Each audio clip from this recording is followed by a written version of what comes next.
네, 여러분 다시 돌아왔습니다. 오늘 기후 위기를 이야기하는 날인데요. 오늘 기술의 위기를 좀 보고 있는 것 같습니다. 오늘 유튜브가 오전 중에 1시간 정도 셧다운 됐다고 해서 오늘 굉장히 불안한 상태라고 하는데 저희 기술적인 문제가 아니라 유튜브의 문제다라고 하는 거를 왠지 말하고 싶네요. 나라에만 합니다. 예, 그 자리를 떠나지 않고 이 시간 계속 지켜봐 주신 여러분 감사하고요. 지금부터는 쭉 이야기 나가도록 하겠습니다. 저희 이야기를 계속 연결을 할게요. 기후위기, 그 다음에 뭐 굉장히 그 비도 많이 오고 코로나도 있고 이런 여러 가지 상황 속에서 각각 우리 선생님들은 어떤 식으로 피부로 이제 그런 것들을 느끼고 계신지 그 얘기를 조금 우리 최 선생님한테 먼저 부탁드리겠습니다. 네, 저는 실감을 하면서 그리고 그 실감이 계속 증폭되면서 그 기후 위기를 느꼈던 것 같아요. 아마 선생님들은 뉴스를 통해서 보셨을 거예요. 남미, 북미에 막 산불이 막 나고 호주도 다 타고 코알라가 죽고 남극, 북극에서 이제 얼음이 녹고 눈이 녹고 하는 모습들을 보셨을 텐데 저는 그 뉴스 속에 나오는 곳에 살고 있었거든요.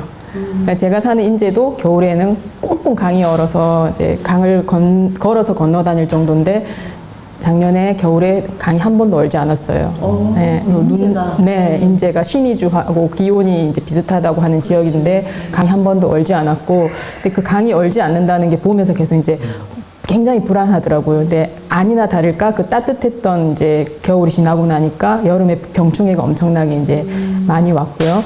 산불도 나서 제가 사는 곳에 마을에 바로 강 앞에까지 왔었어요. 근데 연기는 막 자욱하게 오는데 다행히 이제 불이 넘어오지 않았기 때문에 저희 집은 무사했지만 바로 이제 눈앞에서 이제 그런 걸 봐야 됐고 뭐 등등등 이 아까 인트로 화면에서 홍수 이렇게 뭐 나왔는데 그 홍수도 바로 이제 옆에 흘러가는 강물이 이제 계속 범람하고 다리를 넘치게 되고 지금도 그때 이제 떠밀려 온 나무들이 교각에 그대로 걸려 있어요. 그걸 치울 수 있는 인력이나 장비가 없기 때문에 그냥 그대로 이제 있는 거거든요. 지나다닐 때마다 이제 그 흔적들을 보아야 되니까 뭐 서울에서 만약에 살았더라면은 도저히 이제 실감할 수 없었던 그런 위기들을 저는 굉장히 실감하면서 올해를 지내왔죠. 예, 자연재해를 직접 눈으로 목도하고 피부로 느끼고 그러고 있는 상황이네요. 예. 선생님에게 있어서는 이 지금 현재 기후위기가 어떻게 좀 느껴지세요?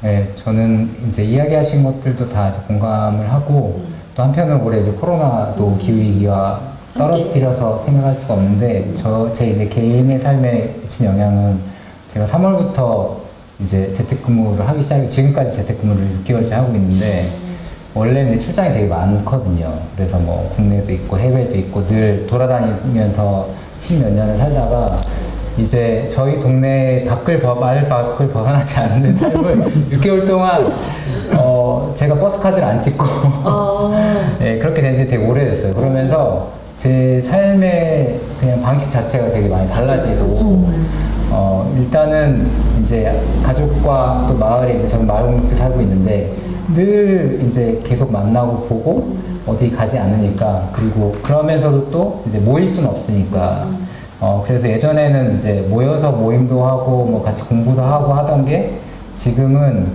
주로 텃밭에서 마스크를 쓰고 입가리개를 하고 거기 밖에서는 이제 만날 수 있으니까 그렇게 하면서 물론 이제 힘든 것도 되게 많지만 이렇게 외부적으로 강제가 돼가지고 생활을 바꿀 수밖에 없는 상황이 됐는데 그 속에서 내가 너무 이렇게 좀 붕 떠서 지내진 않았나?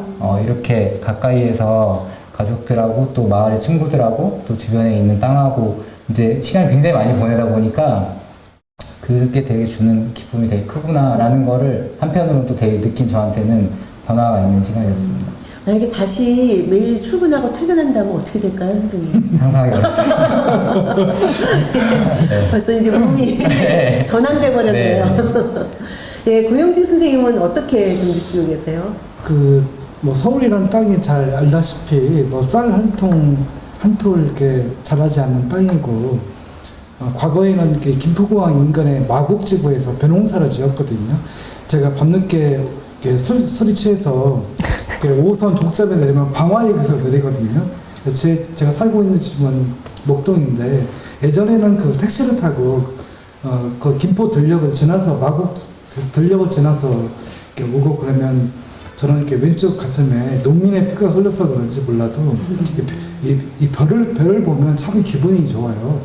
근데 그게 지금은 이제 마곡지구 이게 다 조성이 되면서 서울에서는 공식적으로 벼농사를 짓는 지역이 도봉구 어느 지역에 잠깐 그 주변 지역이 있고 거의 없어요. 제가 이 말씀을 드리는 것은 제가 30년 넘게 서울에서 살다 보니까 저도 모르게 서울 중심의 어떤 생각을 하고 있다는 그런 느낌을 받았어요. 그런 생각을 한 게 지난 9월달에 전남 구례에 간 적이 있습니다. 올해 여름에 전남 구례가 뭐 코로나19 상황에서도 또 이 물난리가 크게 났지 않습니까?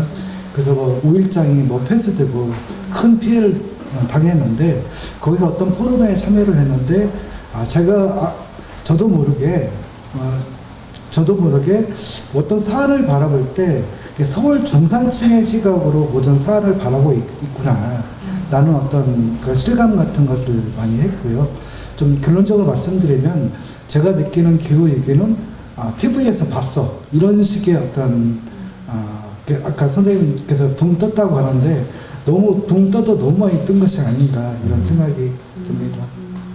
선생님이 관여하고 있는 그 문화예술계 같은 경우는 기후위기든 코로나든 굉장히 직격탄을 많이 맞았는데요. 주변에서 쭉 바라보는 문화예술계의 현황은 좀 어떻습니까? 이제 문화예술 뭐 공연이나 연극이나 뭐 음악 활동 하시는 분들은 직격탄을 맞았죠. 근데 저는 상대적으로 이제 혼자서 하는 글을 쓰는 장르에 종사를 하다 보니까 그렇게 이제 피해가 직격탄을 제가 맞았다고 그런 말씀드릴 수 없는데요. 근데 이제 문화예술계 이 사람들을 많이 만나보면 그런 하소연들을 많이 하죠. 근데 이제 브레이트라는 사람이 이제 그런 얘기 한 게 기억납니다. 이 예술가는 사회에 대해서 책임을 져야 할 뿐만 아니라 사회에 대해서 책임을 물어야 한다라고 하는 말이 있는데요. 뭔가 이 정부의 어떤 지원을 이렇게 촉구하는 것은 많이 있지만, 그런 목소리는 많이 있지만, 과연 그동안의 어떤 작업이나 그동안의 어떤 활동들이 뭐 이런 기후위기라든가 이런 지구 생태계 위기에 대해서 과연 내가 어떤 역할을 했는가에 대한 그 성찰이나 반성도 필요하고 또 때로는 그 다른 방식의 어떤 적극적인 행동주의 예술이나 이런 것도 좀 필요하지 않은가 이런 생각이 듭니다. 그럼요. 또 선생님이 관여하고 있는 이 엔지니어 기술 영역에서는 어떤 식의 좀 변화들이 있나요? 이런 재난이나 코로나로 인해서. 일단 재택근무가 많다라는 거를 포함해서. 올해 되게 큰 이제 변화가 하나 있는데, 이제 제가 다니는 회사가 무기업이 이제 석유, 좀 재밌는 일이긴 한데 석유화학을 주로 하는 기업이거든요. 근데 그 회사에서 이제 거기는 큰 석유화학 기업인데, 이제 그런 데는 석유를 사람들 얼마나 많이 쓸까 앞으로 이게 이제 사업 전망에 절대적으로 그렇죠. 중요한 일이잖아요. 네. 지금까지는 계속해서 더 많이 쓰고 더 많이 쓴다라는 전망에 근거해가지고 사업을 이제 계획하고 거기에 근거해서 투자를 해왔는데, 올해 이제 근데 기후위기 때문에 이제 달라질 거다 이런 전망이 있었지만 실제로 별로 안 바뀐 상태로 있다가 올해 코로나가 터지면서 6% 정도 에너지 소비가 줄었다고 해요. 그래요? 네. 근데 이제 역사상으로 많은 경제 위기라든지 전쟁이라든지 이런 게 있었지만 이제 굉장히 큰 폭이거든요. 그런 거에 비교해가지고. 그리고 이제 거기에다가 이 기후 위기가 더해지면서 이제 같은 문제도 사실 근데 그러면서 정말로 이제 석유 수요가 정점을 찍었다. 그리고 앞으로는 이제 내려갈 일만 남았다라고 하는 거를 이제 공식적으로 산업계에서 그러니까 그런 거를 인정하고 거기에 근거해 자기 사업을 바꾸는 그런 사례들이 이제 나오고 있거든요. 그러면서 이제 앞으로 이런 에너지 수요가 아예 달라질 거다라고 하는 예상 속에서 이제 기업들도 그런 쪽으로 투자를 바꾸려고 하고 풍력이나 태양광 같은 데에다가 더 이제 그런 거에 투자를 더 많이 하고 기존의 석유화 투자를 안 하는 식으로 바꾸려고 하는 일들이 일어나고 있고 뭐 저는 그게 근본적인 해결이라고는 생각하진 않지만 어쨌든 그런 큰 변화가 있습니다. 네. 산업계에서도 이제 그런 변화가 있는데 이 얘기는 조금 이따 좀 더 연결해서 좀 말씀을 해주시면 좋을 것 같고요. 우리 최유정 선생님 같은 경우는 사실은 이 기후 문제나 이런 생태 문제에 대한 고민들도 많이 하시지만은 이런 것들이 우리 사회 정치에 미치는 영향에 대해서도 면밀히 계속 관찰하고 또 그런 글들을 쓰시고 계세요. 우리 사회에 이런 것들이 좀 어떤 식의 영향을 좀 미치고 있다 현재 이렇게 좀 진단하는 내용들을 좀 말씀해 주실 수 있을까요? 그냥 이 코로나 사태를 겪으면서 우리가 목격한 것들이 이제 자연의 위기가 어떻게 우리들의 이 사회적 위기, 정치적 위기로 직결되는지를 보여준다고 이제 생각이 들어요. 그러니까 산불이 나면은 산에 있는 동물들만 피해를 입는 것이 아니고 홍수가 나도 마찬가지이죠. 그러니까 만약에 기온이 온도가 오른다고 하면은 이제 작물들의 어떤 생육에 큰 영향을 미치게 되고 당장 올해만 하더라도 20% 정도 벼농사 수확량이 감소했다고 그러고 제가 뭐 주위에서 봐도 흉작이 아닌 것들이 없어요. 이 식량 위기가 이제 곧 닥칠 거라고 저는 보고 국제 이제 곡물 시장에서의 또 뭐 이런 변동도 굉장히 큰 영향을 미치겠죠. 그건 우리한테 이제 직접적으로 다가오는 그런 일 것이고 또 지금 비대면 이제 언택트 시대가 도래하니까 플랫폼 경제가 이제 활성화되고 그 속에서 이제 또 돈을 엄청나게 많이 버는 사람들은 또 생기지만 최근에 우리가 뉴스에서 계속 보고 있듯이 실제로 그 산업을 굴려가고 있는 택배 노동자들이나 화물 운송 노동자들은 계속해서 정말로 갈아 넣어진다라고 하는 그 참혹한 표현을 쓸 정도로 이제 죽어가고 있고 그다음에 그게 이제 또 양극화를 이제 심화시키니까 이건 정치적인 문제로 또 당연히 전이 될 수밖에 없죠. 극우주의나 파시즘이라든지 이런 문제들이 나타나게 되고 뭐 서두에서 말씀하셨던 미국 대선에서도 보면 그게 그냥 정치적 입장 간의 이제 대결이 아니고 지금 이 위기 상황에서 더 고통이 가중되고 있는 그런 집단과 이 위기 상황 속에서 또 이게 우리의 기회다라고 이제 돈을 벌고 훨씬 더 이제 잘 살게 되는 사람들 사이에 어떤 갈등들이 분출되고 있는 것이고 하니까 이 모든 것이 다 이제 연결되어 있는 상황이죠. 그래서 이게 그냥 자연의 위기다. 또는 온도를 그래서 낮춰야 된다. 뭐 그런 식으로만 이제 접근할 수가 없고 총체적으로 사회 재설계를 해야 되는 시점이라고 생각할 수 있습니다. 네. 굉장히 중요한 말씀 하시는데 그걸 소위 우리가 전환기이다 네. 라고 이제 이야기를 하고 있는데 사실은 전환기에 누구도 어떻게 살아야 될 것인가에 대한 그 고민을 뚜렷하게 답을 갖고 있는 사람은 없는 것 같아요. 그렇지만 적어도 이래야 되지 않을까라고 하는 고민들을 실제로 실천하는 그런 사람들이 많이 있는 것 같은데 지구 곳곳에서 이루어지는 기후정의 운동이나 여러 가지 실천들에 대해서 좀 이야기를 좀 더 연결해 보도록 하겠습니다. 말씀 주셨으니까 계속 연결해서 다른 나라에서는 이런 문제에 대해서 이 사회 전반적인 어떤 변화들 또 이런 가운데서 최소한 어떤 실천들을 하려고 하는 어떤 운동들 이런 것들이 많이 있다고 보여지는데 그런 것들을 좀 소개해 주셨으면 좋겠어요. 뭐 제일 유명한 게 그린 뉴딜이죠.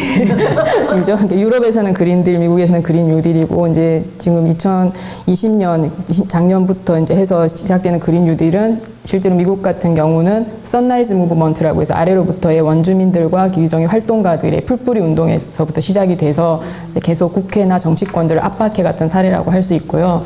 뭐 유럽은 좀 다르지만 거기는 이제 정부, 기업, 뭐 또 NGO 등등 약간 상층부의 어떤 협의체 형식으로 해서 이제 그린딜을 하고 있는데 저는 이제 제 개인적으로는 이런 그 서구 중심의 이제 모델들이나 사례들보다 더 좀 주목해야 될 게 그렇지 먼저 시작되었던 운동이 먼저 시작되었던 곳이 있어요. 이제 피해가 있고 고통이 있으면 거기 항상 저항이 있고 운동이 있을 거잖아요.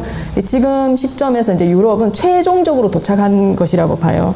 그러니까 유럽의 하늘이 깨끗하고 도로가 그렇게 우리가 부러워할 정도로 이제 잘 정비도 돼 있고 살기 좋았던 이유는 사실은 이제 그 유럽에서 버려지는 이제 배출되는 오염 물질이라든지 뭐 위험 물질들, 위험 산업들이 다 외부로 이제 외조화되어 있기 때문이고 그 나라들에서는 뭐 아프리카도 그렇고 뭐 동남아시아도 그렇고 동아시아도 그렇고 남미도 그렇고 사실은 저항 운동들이 계속해서 이제 이루어져 왔었죠.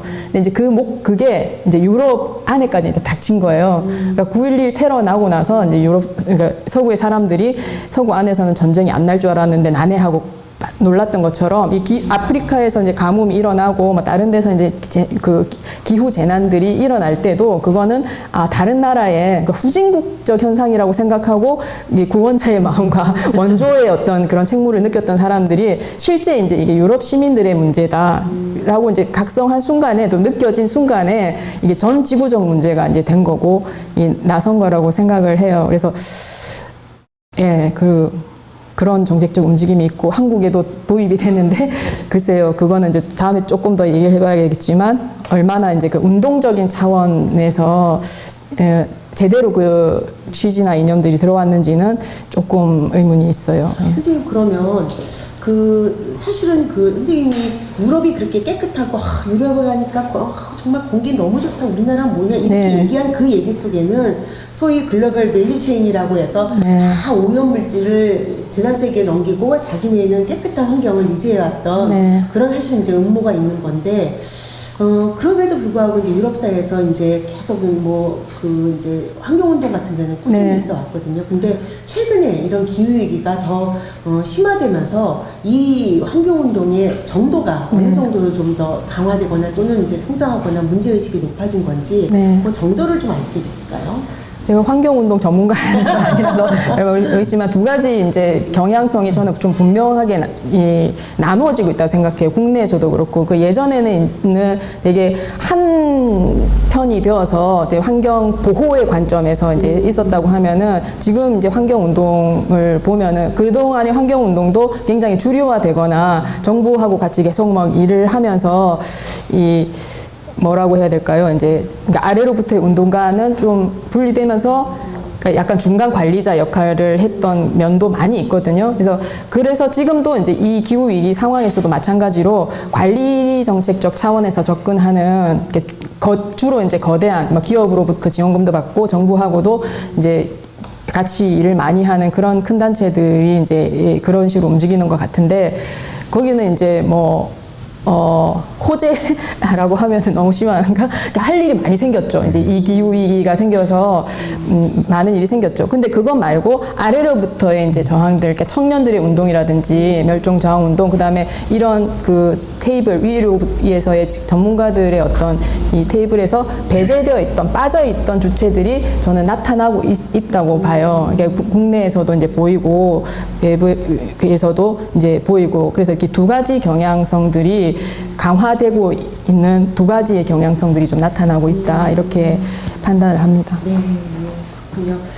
예, 아까 선생님이 어떤 회사인지는 우리나라의 석유화학 관련 대규모 큰 회사는 많지 않으니까 진작에 갈 만한 모기업에서의 이제 고민, 즉 이제 석유 에너지가 이제 수요가 이제 줄 것이다라고 하는 예측을 한다라고 하는데, 그렇다면 자연스럽게 재생에너지에 대한 고민이 커질 것 같은데, 제가 최효정 선생님의 글에서도 이제 봤는데 농촌에 이렇게 태양열 이렇게 판넬들이 이렇게 시커멓게 있는 거 보면서 가슴이 미어진다라고 하는 농민의 이렇게 이야기들을 전하는 그런 사설을 이제 오피니언 글을 읽은 적이 있었는데, 재생에너지도 우리가 지역에서 조금씩 만드는 게 아니라 대량화되고 이것도 산업화되면은 이것도 과연 좋을까, 이런 고민들이 있는데, 그런 부분들에 대해서는 풍력도 역시 마찬가지일 거라고 생각이 드는데, 이게 좀 어떻게 좀 전체적으로 좀 돌아가고 있는 건가요? 우리가 어떻게 이해를 해야 되나요?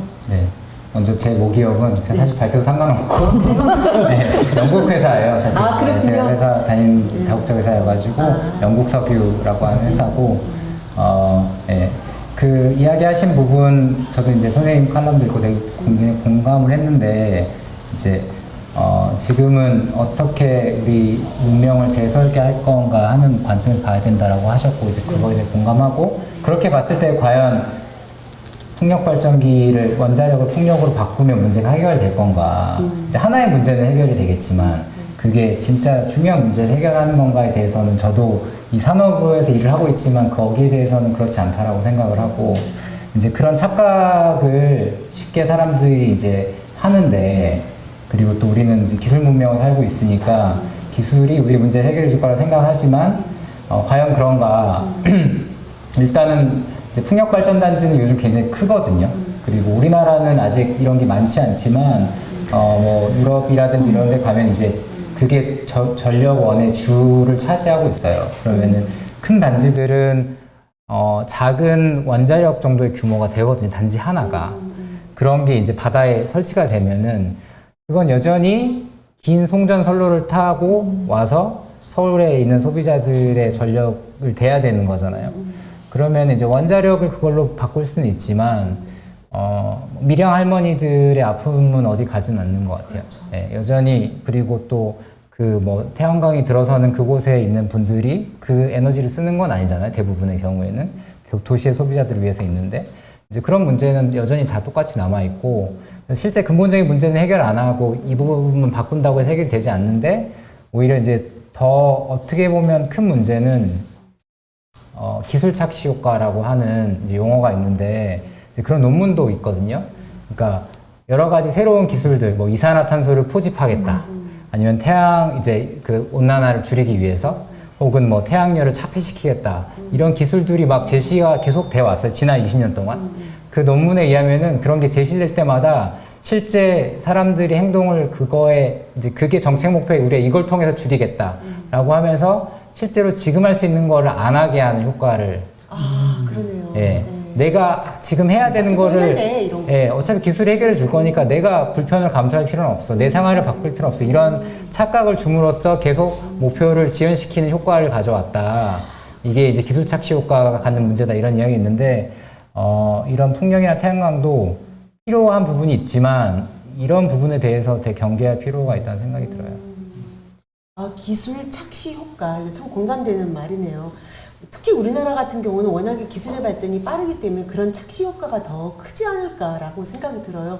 선생님 같은 경우는 우리나라가 지금 기후 깡패, 뭐 기후 악당 이런 소리를 듣고 선생님의 그 강의 내용 중에 우리나라는 기후 깡패가 아니라 기후 바보다 이렇게 말씀을 해주셨는데 아마 착시 효과 때문에 그렇게 바보가 되지 않나라는 생각이 드는데 우리나라 상황들에 대해서는 어떻게 생각하시는지 두 분 중에 누가라도 말씀 주시면.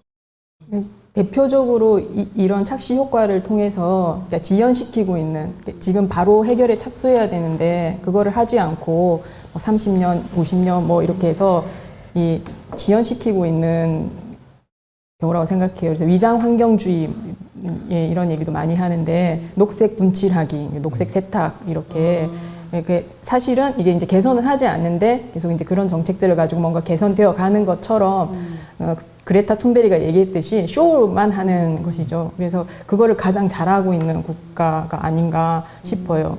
저는 그거를 또 지연 사기라고도 얘기를 해요. 지연 사기. 네, 계속 이제 희망 고문이기도 하고 지연 사기이기도 한데 지금 해야 될 것들을 하지 않고 계속 이제 지연시키는 효과를만 이제 하고 있는 거죠. 근데 지구가 기다려주지 않을 거기 때문에 굉장히 위험한 세력이라고 판단을 해요. 그 기술 착시 효과에 의해서 또는 위장 환경주의 또는 녹색 세탁 뭐 이런 거에 의해서 결국은 우리가 환경에 대한 그 경각심 이런 것들이 느슨해진 건 효과가 있네요. 느슨해지긴 했네요.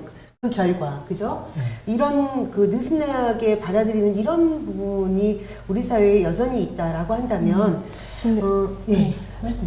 뭐 느슨해졌다기보다 지금은 좀 반대로 이제 예전에 2008년도에 녹색 성장론 막 들어왔을 때는 그런 게 분명히 있었거든요. 그게 약간 뿜뿜뿜뿜 이렇게 할 수 있어. 우리는 녹색도 하고 뭐 지구도 지키고 성장도 하고 할 수 있어라고 하는 약간 판타지를 주어서 사람들을 속였다고 하면 지금은 공포 마케팅이 오히려 더 먹혀 보이는 것 같아요. 그러니까 경각심을 완화시키는 게 아니라 이제 굉장히 불안만 가중시키면서 그 불안 마케팅을 통해서 안전 상품을 판매한다든지 지금 에코 산업이나 그린 비즈니스 같은 것들이 계속 그런 식으로 이제 확장이 되고 태양광 에너지 그 발전 문제도 그런 문제를 제기했을 때 예를 들어서 그곳에 사는 거주민들은 어떡하냐라고 했을 때 아니 지금 내일 지구가 어떻게 될지도 모르는데 너는 니네 동네에 그런 것만 생각하니? 뭐 이런 식으로 해서 이제 정당한 어떤 민주주의적인 문제 제기, 주민들의 어떤 의사결정 과정 이런 것들을 무시하거나 또는 이제 이 참여를 배제하는 방식으로 이제 진행된 측면이 있어요. 그래서 약간 조금 다른데 지금은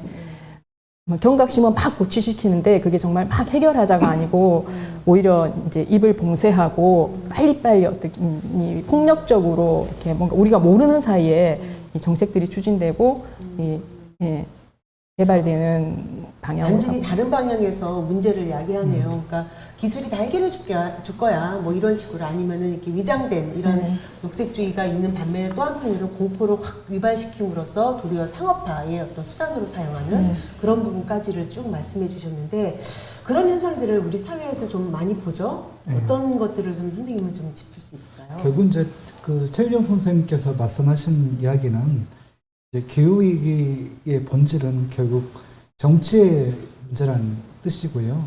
정치의 문제는 핵심은 민주주의의 위기죠.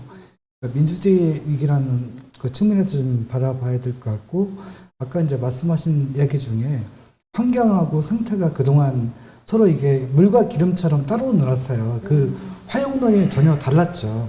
환경은 그 사람이 뭐 진보적인 사람이든 뭐 보수적인 사람이든 다 좋아하고, 다 뭐 환경권 단체에 보면 뭐 그 사람이 그걸로만 봐서는 그 사람이 진보적인 사람인지 뭐 보수적인 사람인지 전혀 알 수 없었거든요.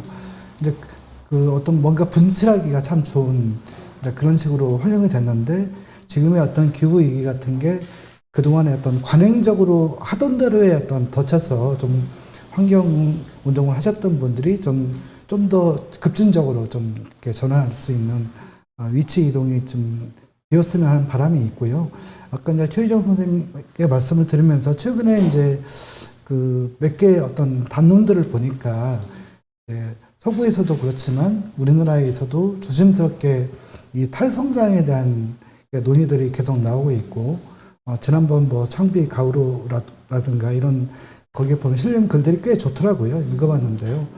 이제 더 이상의 이제 이 더더더 올림픽 구호가 더 빠르게 더 멀리 더 높이지 않습니까? 그게 더더더가 아니라 앞으로는 좀 덜덜덜로 좀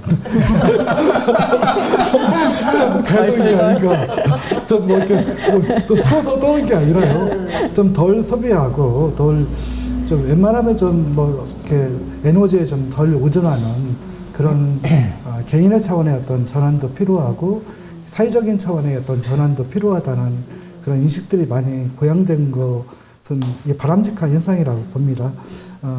저는 이제 그런 어떤 그 큰 담론 차원에서 어떤 탈성장에 대한 논의도 나오고, 또 정치를 새롭게 바로잡을 수 있는 아래로부터의 민주주의를 강화하고 이런 논의들도 나와야지만, 결국에 오늘 이제 세 번째 포럼의 큰 주제인 또 내가 변해야 된다고 생각합니다. 제가 참 좋아하는 시인 중에 이문재라는 시인이 있는데요. 그분이 몇 년 전에 나는 걷는다라는 제목의 시를 썼는데, 거기에 이제 뭐 국가는 걷지 않는다, 문명은 걷지 않는다, 뭐 경전은 걷지 않는다, 이런 표현들이 있어요. 쭉 나오다가 나는 걷는다, 그리고 내가 걷는다, 이렇게 이제 마지막을 마무리를 짓고 있는데, 이게 나는 걷는다하고 내가 걷는다는 또 다른 의미가 또 채용되어 있거든요. 그러니까 어떤 개인의 어떤 그 의지, 그런 것도 좀 강하게 도드라져 이렇게 나타나는 것 같고요. 최근에는 제가 그 인터넷 서핑하다 우연히 발견했는데, 미국의 어떤 사진가가 그레그 시걸이라는 사람이 그 아주 재밌는 작업을 하더라고요. 그게 7일간의 쓰레기라는 그 프로젝트를 하더라고요. 내가 일주일 동안 도대체 쓰레기를 얼마나 양산하고 있는지를 시민들하고 그 프로젝트에 이제 참여하는 시민들을 모집해서 이제 일주일 동안에 모은 쓰레기들을 그 펼쳐놓고 거기에 누워서 사진을 찍는 거예요. 이렇게 시민들하고. 그 인터넷에 쉽게 검색하면 나옵니다. 그거 보니까 시민들의 그 미국의 뭐 할아버지 할머니, 뭐 아저씨 아주머니, 뭐 꼬맹이들 할 것 없이 거기에 참여하는 시민들이 생각보다 너무나 많은 쓰레기를 내가 배출하고 있고, 그런 것들을 좀 각인시키는 어떤 예술적인 어떤 수행의 힘, 이런 것들을 좀 보여준 것 같아서, 우리가 이 공포 마케팅에 뭐 휘둘리지 않으면서도, 4차 산업이즘 이런 게 다 공포 마케팅이잖아요. 거기에 휘둘리지 않으면서도 좀 시민들이 즐거운 방식으로, 또 이게 재미있는데 더 의미 있는 방식으로 해나갈 수 있는 방법들이 많이 있겠다고 생각합니다. 저도 저기 봤는데 비슷한 거 같은데 당신이 먹은 것도 있고 당신이 버린 것도 있어요. 근데 이제 그 1세계, 2세, 그 3세계 또 북구와 남구 가난한 사람들과 부유한 사람들의 그게 확연히 보이는 거예요. 그러니까 쓰레기는 잘 사는 사람들일수록 엄청나게 이제 많이 나오고 먹는 것도. 근데 그렇지 않은 이제 경우에 이제 작게 나오는 거죠. 근데 그거를 비교해 보면은 누가 지구를 정말 해치고 있고 파괴하고 있고 누가 반대로 지구를 이제 살리고 있는가. 물론 이제 본인들이 이제 이 착취를 당하면서 살리고 있는 구조지만 그게 확연히 좀 비교가 되더라고요. 그래서 말씀하신 대로 그런 작업들도 의미가 있고 많은 성찰을 주는 것 같아요. 네, 그런 작업도 뭐 있고 또 여러 군데에서 이루어지는 뭐 소위 그 기후 정의 운동이라고 할까 이런 것들도 많이 있는데 혹시 우리 지금 방송 이렇게 라이브를 보시고 계신 분들하고 같이 공유하고 싶은 사례 있으면 좀 말씀 좀 더 해주시면 좋을 것 같아요. 좀 연결이 되는 것 같은데 네. 이제 나는 걷는다가 의미가 있다고 하신 게 이제 어떤 의미일까? 그러니까 실제 자기 삶으로 그걸 하는 것의 의미라고 생각하는데 얼마 전에 저는 마을 공동체에서 살고 있는데 이런 기후 운동, 기후 변화 운동을 한 청년들이 찾아온 적이 있어요, 저희들한테. 어떤 고민을 가지고 왔냐면은 그 친구들은 20, 30대 청년들인데 되게 활발하게 기후 위기를 알리는 활동을 하고 있고 국회에 가서 퍼포먼스도 하고 정치인을 찾아가서 항의도 하고 하는데 사람은 계속 더 많이 붙고 이렇게 하지만 정작 자기 삶은 그렇게 지속 가능하지 않은 것 같다. 이 운동이 커질수록 자기들은 더 바쁘고 그리고 내 삶에서 과연 뭐가 바뀌고 있나라고 생각했을 때 그냥 자기는 소진되고 있는 거 아닌가라는 생각이 들어서 내 삶은 지속 가능하지 않은 것 같다. 나는 지속 가능한 삶을 위해 노력하고 있지만 어떻게 해야 되나 이제 이런 질문을 가지고 와서 같이 이야기를 나눈 적이 있는데 이제 아까 그 멸종저항 이야기도 하셨고 그러니까 누군가에게 요구하는 이제 정치권의 혹은 정부의 정책을 이렇게 해라라고 하는 요구 그런 운동도 되게 중요하지만 더 근본적으로 중요한 거는 그걸 실제로 그럼 어떻게 해야 될까라는 거는 정치권이 줄 수 있는 건 아니라고 생각하고 그럼 어떻게 다르게 살 건데라고 하는 거를 만들어가는 운동이 되게 의미가 있다고 생각하고요. 제가 뭐 살고 있는 마을의 이야기를 좀 하면 저희 이제 같이 저희는 모여가지고 친구들하고 비슷한 삶을 지향하는 친구들이 모여 살고 있는데 이제 제가 이런 강의를 했을 때 에너지와 관련해서 이야기를 하면 이런 이야기를 해요. 산업계에서 쓰는 에너지가 우리나라의 한 70% 되거든요.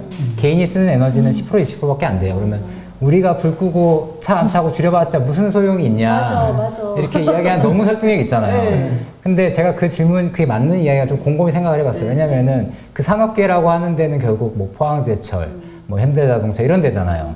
근데 그런 데서 에너지 다 많이 쓰는데 그런 데가 그냥 홀로 존재하는 건 아니잖아요. 여기도 차를 사는 사람이 있고 핸드폰을 쓰는 사람이 있으니까 그렇게 만드는 건데 저희 이제 마을에서는 차를 같이 타거든요. 근데 그래서 차가 많지 않고 개인 다 집집마다 있지 않고 그리고 한번 이제 조사를 한 적이 있어요. 근데 차의 평균 수명이 13년인 거예요. 그러니까 뭐 우리가 좋은 차를 타는 거를 이렇게 부러워하는 문화도 아니고 오히려 그런 걸 좀 이상하게 생각하고 당연히 차를 공유하고 이런 문화를 가지고 있으니까 이제 차 소비가 말하자면 되게 적거든요. 그리고 이제 저희 같은 경우는 같이 사는 마을 안에 같이 공동으로 밥을 먹는 밥상이 있는데 그래서 집에 김치 냉장고가 있는 집이 없거든요.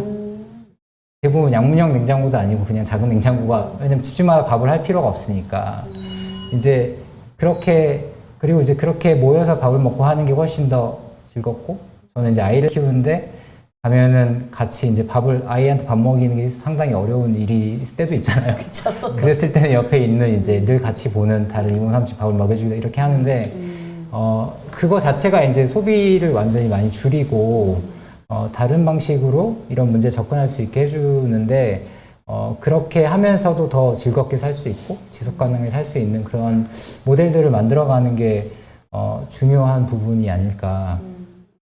한 말씀만 덧붙이면 네. 저는 이제 그 지속 가능한 삶보다 제가 요즘 자주 쓰는 말이 지탱 가능한 삶 이런 말을 써요.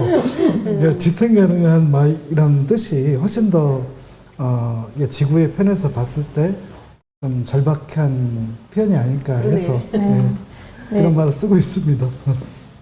저는 이제 계속 삶의 이 방식을 완전히 바꾸지 않으면 안 된다라고 이제 주장을 하는데 그게 개인 차원에서 소비 실천으로만은 될 수 없는 분명한 한계가 있어요. 말씀하셨듯이 이제 생산 단계에서 이게 산업부문 발전이라고 하는 거는 생산 단계에서 이제 발생하는 에너지 뭐 이산화탄소량 이런 건데 이거를 소비에서 이제 계속 뭐 줄여서 감축해서 해결하자라고 하는 거는 좀 잘못된 거죠. 저도 어디서 자료를 보니까 그 삼성 그 수원 그쪽에 이제 공장 단지가 있잖아요. 거기서 쓰는 에너지가 거의 원전 하나 정도라고 하는데, 그러니까 우리가 뭐 어떤 아파트 단지, 어떤 동, 뭐 도봉구, 이제 이거랑 지금 비교가 안 될 정도로 사실은 그 산업계 에너지 수요가 많고 기업들이 이제 그거를 쓰고 있는 것이죠. 그러니까 그것에 대한 규제가 이제 있어야 되고 쓰지도 않는 과잉 생산을 왜 계속 이렇게 하고 있는지, 과잉 낭비를 하고 쓰레기가 배출되는지를 보면은 사실은 90년대 이후에 금융자본주의 체제가 있어요. 그래서 그 금융 규제도 반드시 해야 돼요. 그러니까 투자자들이 계속해서 공장을 돌려서 물건을 많이 만들어내고 많이 팔아라고 하거든요. 그래서 내구성도 단축시키고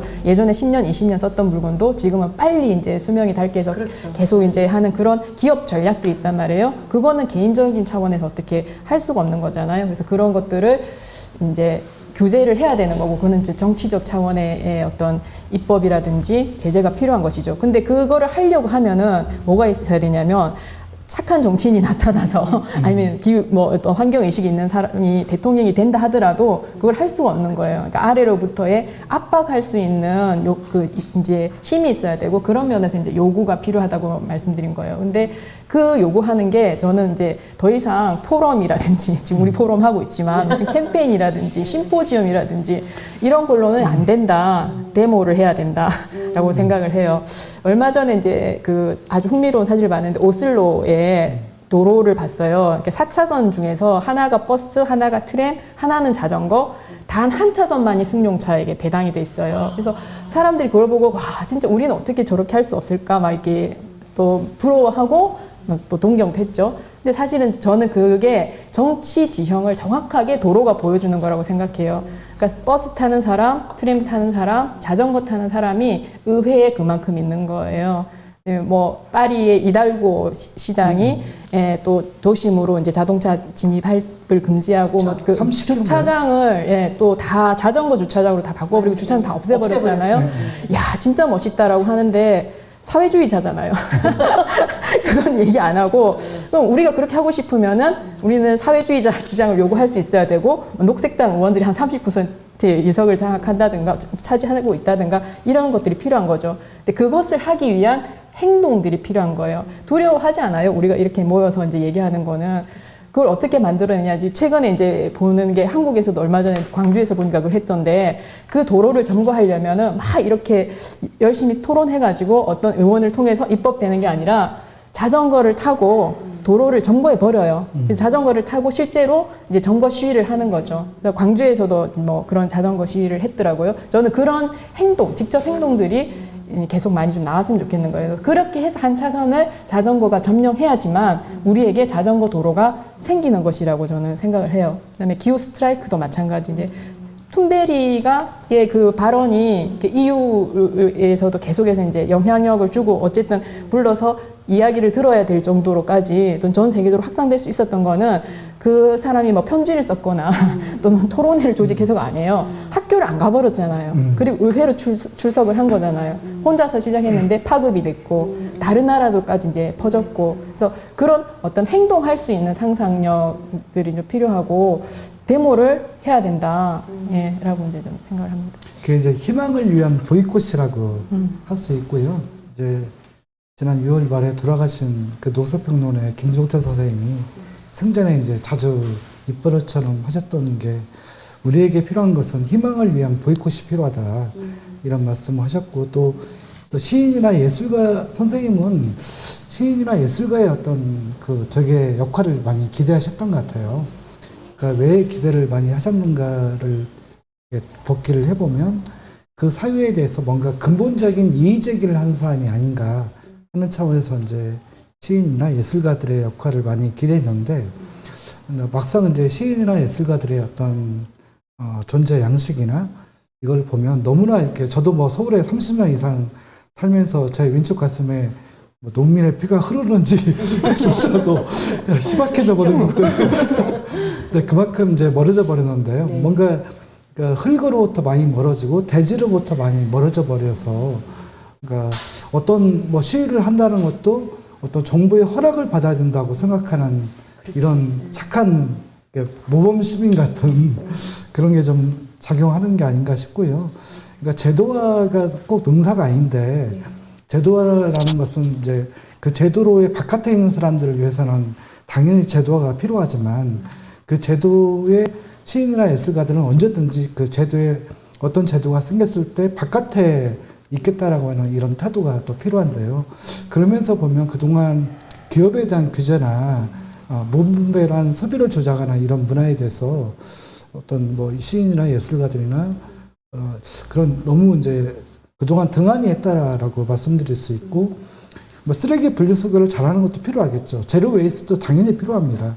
문제는 제로 웨이스트가 그 구조, 그 쓰레기를 만들어내는 그 업체 시민들에게 분리수거를 잘하라고 말할 것이 아니라 기업들에게 아예 그 어떤 부담금을 쓰레기 유발 부담금을 뭐 매긴다든가 그런 방식의 어떤 그 어떤 발상의 전환 같은 것들이 더 강력하게 요구해야 되는데 우리는 너무나 소비자로서의 어떤 정체성을 너무나 이렇게 내면화했고 시민으로서의 정체성은 그렇게 많이 이렇게 드러내지는 못한 것 같다는 생각이 듭니다.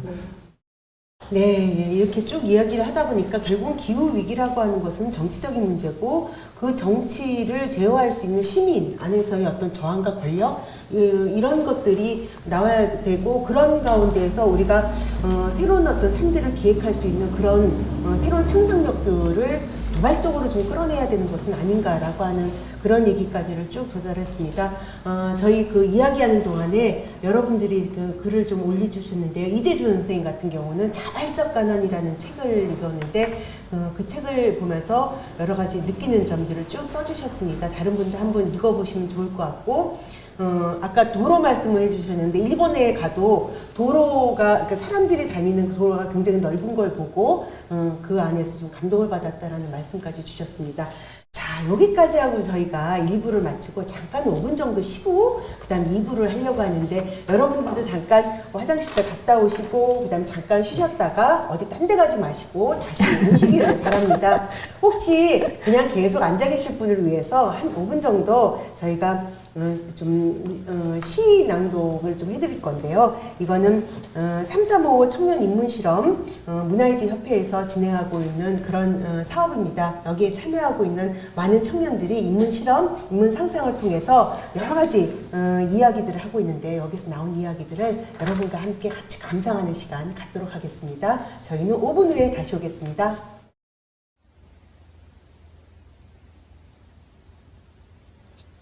세상 많은 사람들이 매일, 매 순간 더 많이라는 만사형통의 주문을 외운다. 길고 긴 시간 더 많이, 더 마음대로 사는 방식을 선택해 왔다면 앞으로는 나와 내 후대와 이 지구를 위해 더 낫게 라는 주문으로 바꿔야 할 때다. 더 적게, 조금 더 불편하게 사는 것을 감내하는 것이 일상의 시작이자 끝이어야 한다. 왜 그래요? 나 어깨 또 고장나지 않았어, 뭐? 그러니까 왜 그러지? 이거 삐끗했나? 좀 아픈 것 같다. 거든요 그러면. 다시? 시작. 안녕하세요.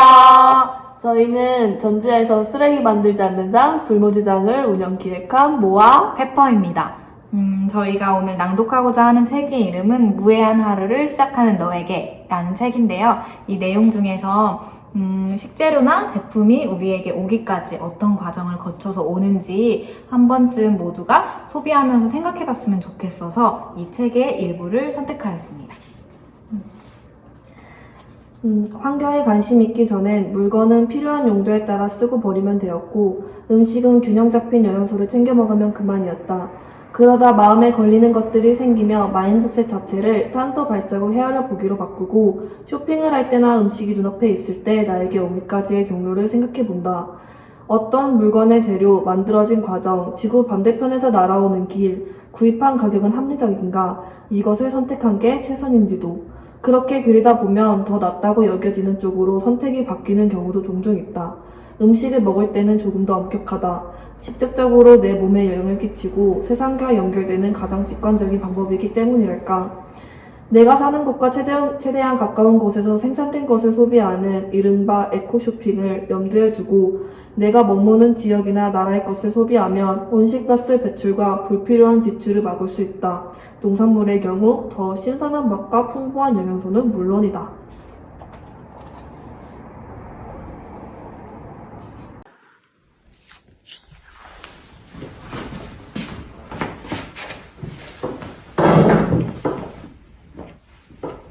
(2020년대가) 지구의 심각한 파괴를 막을 수 있는 인류의 마지막 기회이며 그 책임이 우리 세대에 맡겨졌다.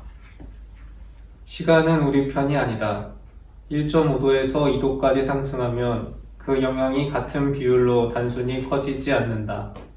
그 대신 작은 변화가 다시 원인을 키워 큰 변화를 일으키는 양의 되먹임이 시작돼 지구를 근본적으로 불안정하게 만든다. 이때 지구는 자체 변동을 통해 제자리로 돌아올 수 있는 탄성력을 잃게 된다. 스프링은 조금 늘렸다 놓으면 제자리로 돌아오지만 너무 많이 당기면 제자리로 돌아오지 못하는 특성과 같다. 2도를 넘으면 지구는 오늘날 문명을 건설할 수 있는 기후 조건을 제공했던 지난 12,000년 동안의 안정한 홀로세의 기후로 돌아갈 수 없게 되는 것이다. 미래 위험을 피하려고 지금 반응하고 행동한다면 우리가 한 예언을 스스로 반박할 수 있을 것이다. 이처럼 예측된 위험은 가능성일 뿐 아니라 현재의 선택에 영향을 미친다. 이를 통해 미래는 주어진 것이 아니라 이루어가는 것이 된다. 우리는 꿈꿀 필요가 있다. 어떤 집에서 살지, 어떤 도시에서 살아갈지, 어떤 방법으로 식량을 생산하고 어떤 방식으로 함께 살아가고 함께 결정하며 다른 생명체들과 지구를 공유할 수 있을지 상상할 필요가 있다. 끝. 광야에 울타리를 만들고 단단한 주거 공간을 지어 장식을 하고 공예에 농사에 음식 준비까지 이 책에 들어있는 모든 것들이 인류의 조상이 살아온 발자취와 같다고 할 수 있어. 산업적인 것들에 조금 더 무감각해질 수 있다면 우리는 좀 더 평화로운 세상에 살 수 있을 거야. 그렇게 된다면 우리의 몸에는 생생한 활력이, 마음에는 지구에 살아있는 믿음이 주는 평온과 행복이 가득하겠지? 더불어 지구살이하는 다른 사람들에 대한 억압도 멈추게 해줄 거야. 지구에서 즐겁게 살아가니. 뭐 된 거야? 끝! 왜 반말하는데요? 책에서? 저 책이 반말하는 책이에요. 아! 이렇게 보내도 돼요? 그냥? 몰라요. 되겠지?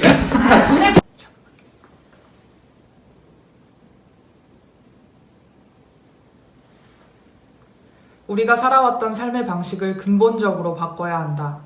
대량 생산, 대량 소비, 대량 폐기 패러다임은 즉각 갖다 버려야 한다. 77억 명이 충분히 먹고 쓸 수 있는 생산이 이루어지고 있는데 여전히 지구상 어딘가에는 결핍이 존재한다. 성장을 못해서가 아니다. 우리 공동체가 서로 돌보지 않고 나누지 않아서다. 이 같은 상황에서 성장과 경제 성장률을 이야기하는 건 아직도 배가 부르다는 것과 다르지 않다. 시간이 없다. 완전히 다른 세상을 만들 생각을 해야 한다. 독일의 세계적 사회학자 울리히 백의 표현 중 파국적 희망이라는 말이 있다. 파국적 상황에서 우울함을 긍정 에너지로 활용할 필요가 있다. 파국적 상황에 대한 인식이 없었다면 우리는 이 세계의 문제점을 인식하지 못했을 것이다. 파국적 상황이기 때문에 우리는 왜 대량 생산, 소비, 폐기 시스템을 유지해야 하는가, 이 시스템이 생존에 필수 불가결한가 등 철학적 질문을 마구 던질 수 있다.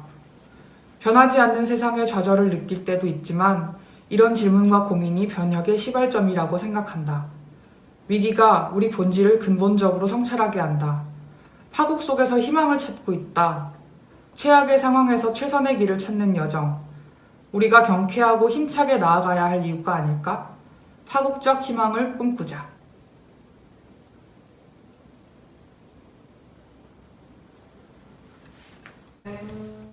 네.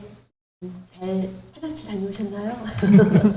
네, 지금부터 다시 이야기를 연결해서 쭉 가도록 하겠습니다. 아까 일부에서 우리 고영직 선생님이 더 하는 그런 올림픽 정신 같은 그런 삶이 아니라 덜덜덜 하는 좀 공존하고 주변을 살피는 그런 식의 삶을 좀 바꿔야 되지 않겠냐라는 말씀을 주셨습니다.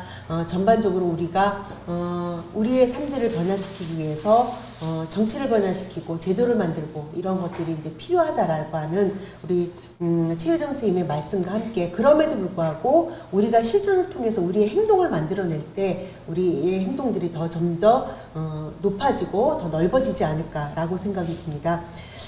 기후야 그만 변해 내가 변할게 라고 하는 그런 그 글을 보면은 저는 참 이렇게 정말 이렇게 지구한테 미안하고 잘못한 것 같은 이런 그 죄의식이 자꾸 이렇게 생기는데 선생님들은 이거 단어 이렇게 들으시면서 좀 어때요? 어떤 식의 느낌이 있어요? 우리 언어 감수성이 남다르신 우리 고영직 선생님. 저는 뭐 기후 깡패의 삶을 살고 있는 것 같습니다. 아까 이제 우리 신원 선생님께서 밀양 할머니들 말씀하셨지만, 밀양을 살다라는 책이 나왔었잖아요. 그 밀양 할머니들이 그 송전탑 건설을 반대하는 그 나무를 껴안고 막 싸우고 이런 그것을 이제 묶은 건데, 그래서 오랫동안 그 어떤 장소에 그 어떤 습관이 생기는 것, 헤빗이 생기는 것은 어떤 장소에 오래 거주를 할 때, 헤비타트를 할 때 이게 생기는 것이거든요. 근데 그 밀양 할머니들에게는 그 자기가 살아왔던 그 땅이 소중한 것으로 다가왔는데, 저는 유감스럽게도 아침에 나와서 집에 다시 기어 들어갈 때까지 한 번도 땅을 밟고 살아보지 못하고 있는 것 같아요. 되게 도시의 삶이란 게 되게 그렇고, 근데 그러다 보니까 자꾸 그런 이제 어떤 의식적으로는 그 상당히 이제 그런 것을 의식하지만 이게 제 삶에서는 거의 그 이율배반적인 삶을 살고 있는 것이 아닌가, 이런 생각이 들었고요. 앞서 말씀드린 것처럼 얼마 전에 큰 수재를 당했던 전남 구례에 가서, 그러니까 그게 이제 시좌라고 하잖아요. 그러니까 보는 위치가 달라질 때 전혀 어떤 새로운 지평들이 열리게 되는데, 제 시좌가 너무나 이렇게 서울 중심적인 생각을 하고 있고, 또 제가 어디 지역에 가거나 그럴 때 제가 이용하는 그 교통수단 중에 기차가 가장 탄소 배출이 낮다고 하지만, 저는 KTX 별로 이렇게 죄의식 없이 막 타고 그런 모습 보면 저는 지금 질문하신 주제에 대해서는 제가 유구무원인 사람인 것 같습니다. 여기 왜 나와 계신가? 근데 지금 유럽의 그 독일 특히 청소년들 같은 경우는 비행기 타는 것에 대한 죄의식이 있다. 이 탄소 배출이 워낙 많으니까 그런 얘기를 들은 적이 있는데, 그런 정도로 민감성을 갖고 있구나. 저는 그런 생각을 했는데, KTX 얘기하니까 저도 비슷하네요. 생각을 좀 많이 해야 될 것 같은데, 선생님 그 오마이뉴스에 실린 쭉 내용들을 이렇게 보니까 헛밭에서 순환하는 어떤 삶의 회복을 이렇게 이야기하시는 말씀을 들었어요. 아까도 잠깐 그런 얘기를 하셨는데, 선생님은 지금 그러니까 마을 공동체 활동도 하시고 같이 마음 맞는 사람들과 함께 공유하는 어떤 삶들을 살고 계시는데, 선생님이 생각하는 어떤 순환하는 삶의 어떤 역량 또는 그 회복력 이런 것들은 어떤 것들을 의미할까요? 네, 제가 이제 올해 코로나 때문에 집을 벗어나지 않고 지내면서 이제 하게 된 것 중에 하나가 텃밭인데, 사실 텃밭에는 뭘 키우죠? 지금은 배추랑 무랑 이제 김장 준비를 하는 걸 지금은 이제 가점을 하고 있고요. 근데 그러면서 원래 이제 제 주변에는 이런 걸 하는 친구들이 꽤 많이 있었어요. 계속 저희가 이제 마을 공동체가 서울에도 있고 또 홍천에도 있는데, 그래서 예전부터 짓는 저희는 하늘땅살이라고 하는데 친구들이 많이 있어가지고 계속 보고 있다가 제가 실제로 하게 된 건 이제 올해인데, 그렇게 하면서 저는 이제 엔지니어니까 늘 관심이 있는 게 어떻게 더 효율적으로 할까 이제 이런 게 되게 관심이 있거든요. 근데 이제 텃밭을 하면서 뭐 당연히 이제 비료 이제 어떤 화학 비료나 제초제 이런 걸 쓰지 않고 이제 하는데 이제 그러면은 비효율적이라고 생각하잖아요. 이제 기계를 쓰고 또 비료를 쓰고 제초제를 써야지 효율적으로 많이 생산할 수 있다고 생각하는데 실제로 해보니까 전혀 안 그런 거예요. 그래요? 네. 그러면 벌레도 많이 생기지 않나요? 일단은 그렇지도 않고요. 그렇지도 않고 그리고 반대로 그런 걸 쓰는 거는 계속 뭘 사서 쓰는 거잖아요. 제초제를 사야 되고 그리고 이건 다 패키지로 이렇게 오거든요.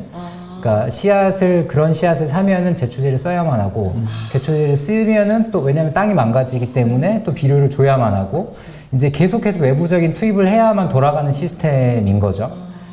그리고 실제로 제가 그래서 찾아봤어요. 정말 효율적이지 않은 건가? 소농이라고 하는 혹은 이제 생태적으로 농사 짓는 게 더 효율적이 아닌데 실제로 단위 면적당 생산량은 더 높다고 하더라고요.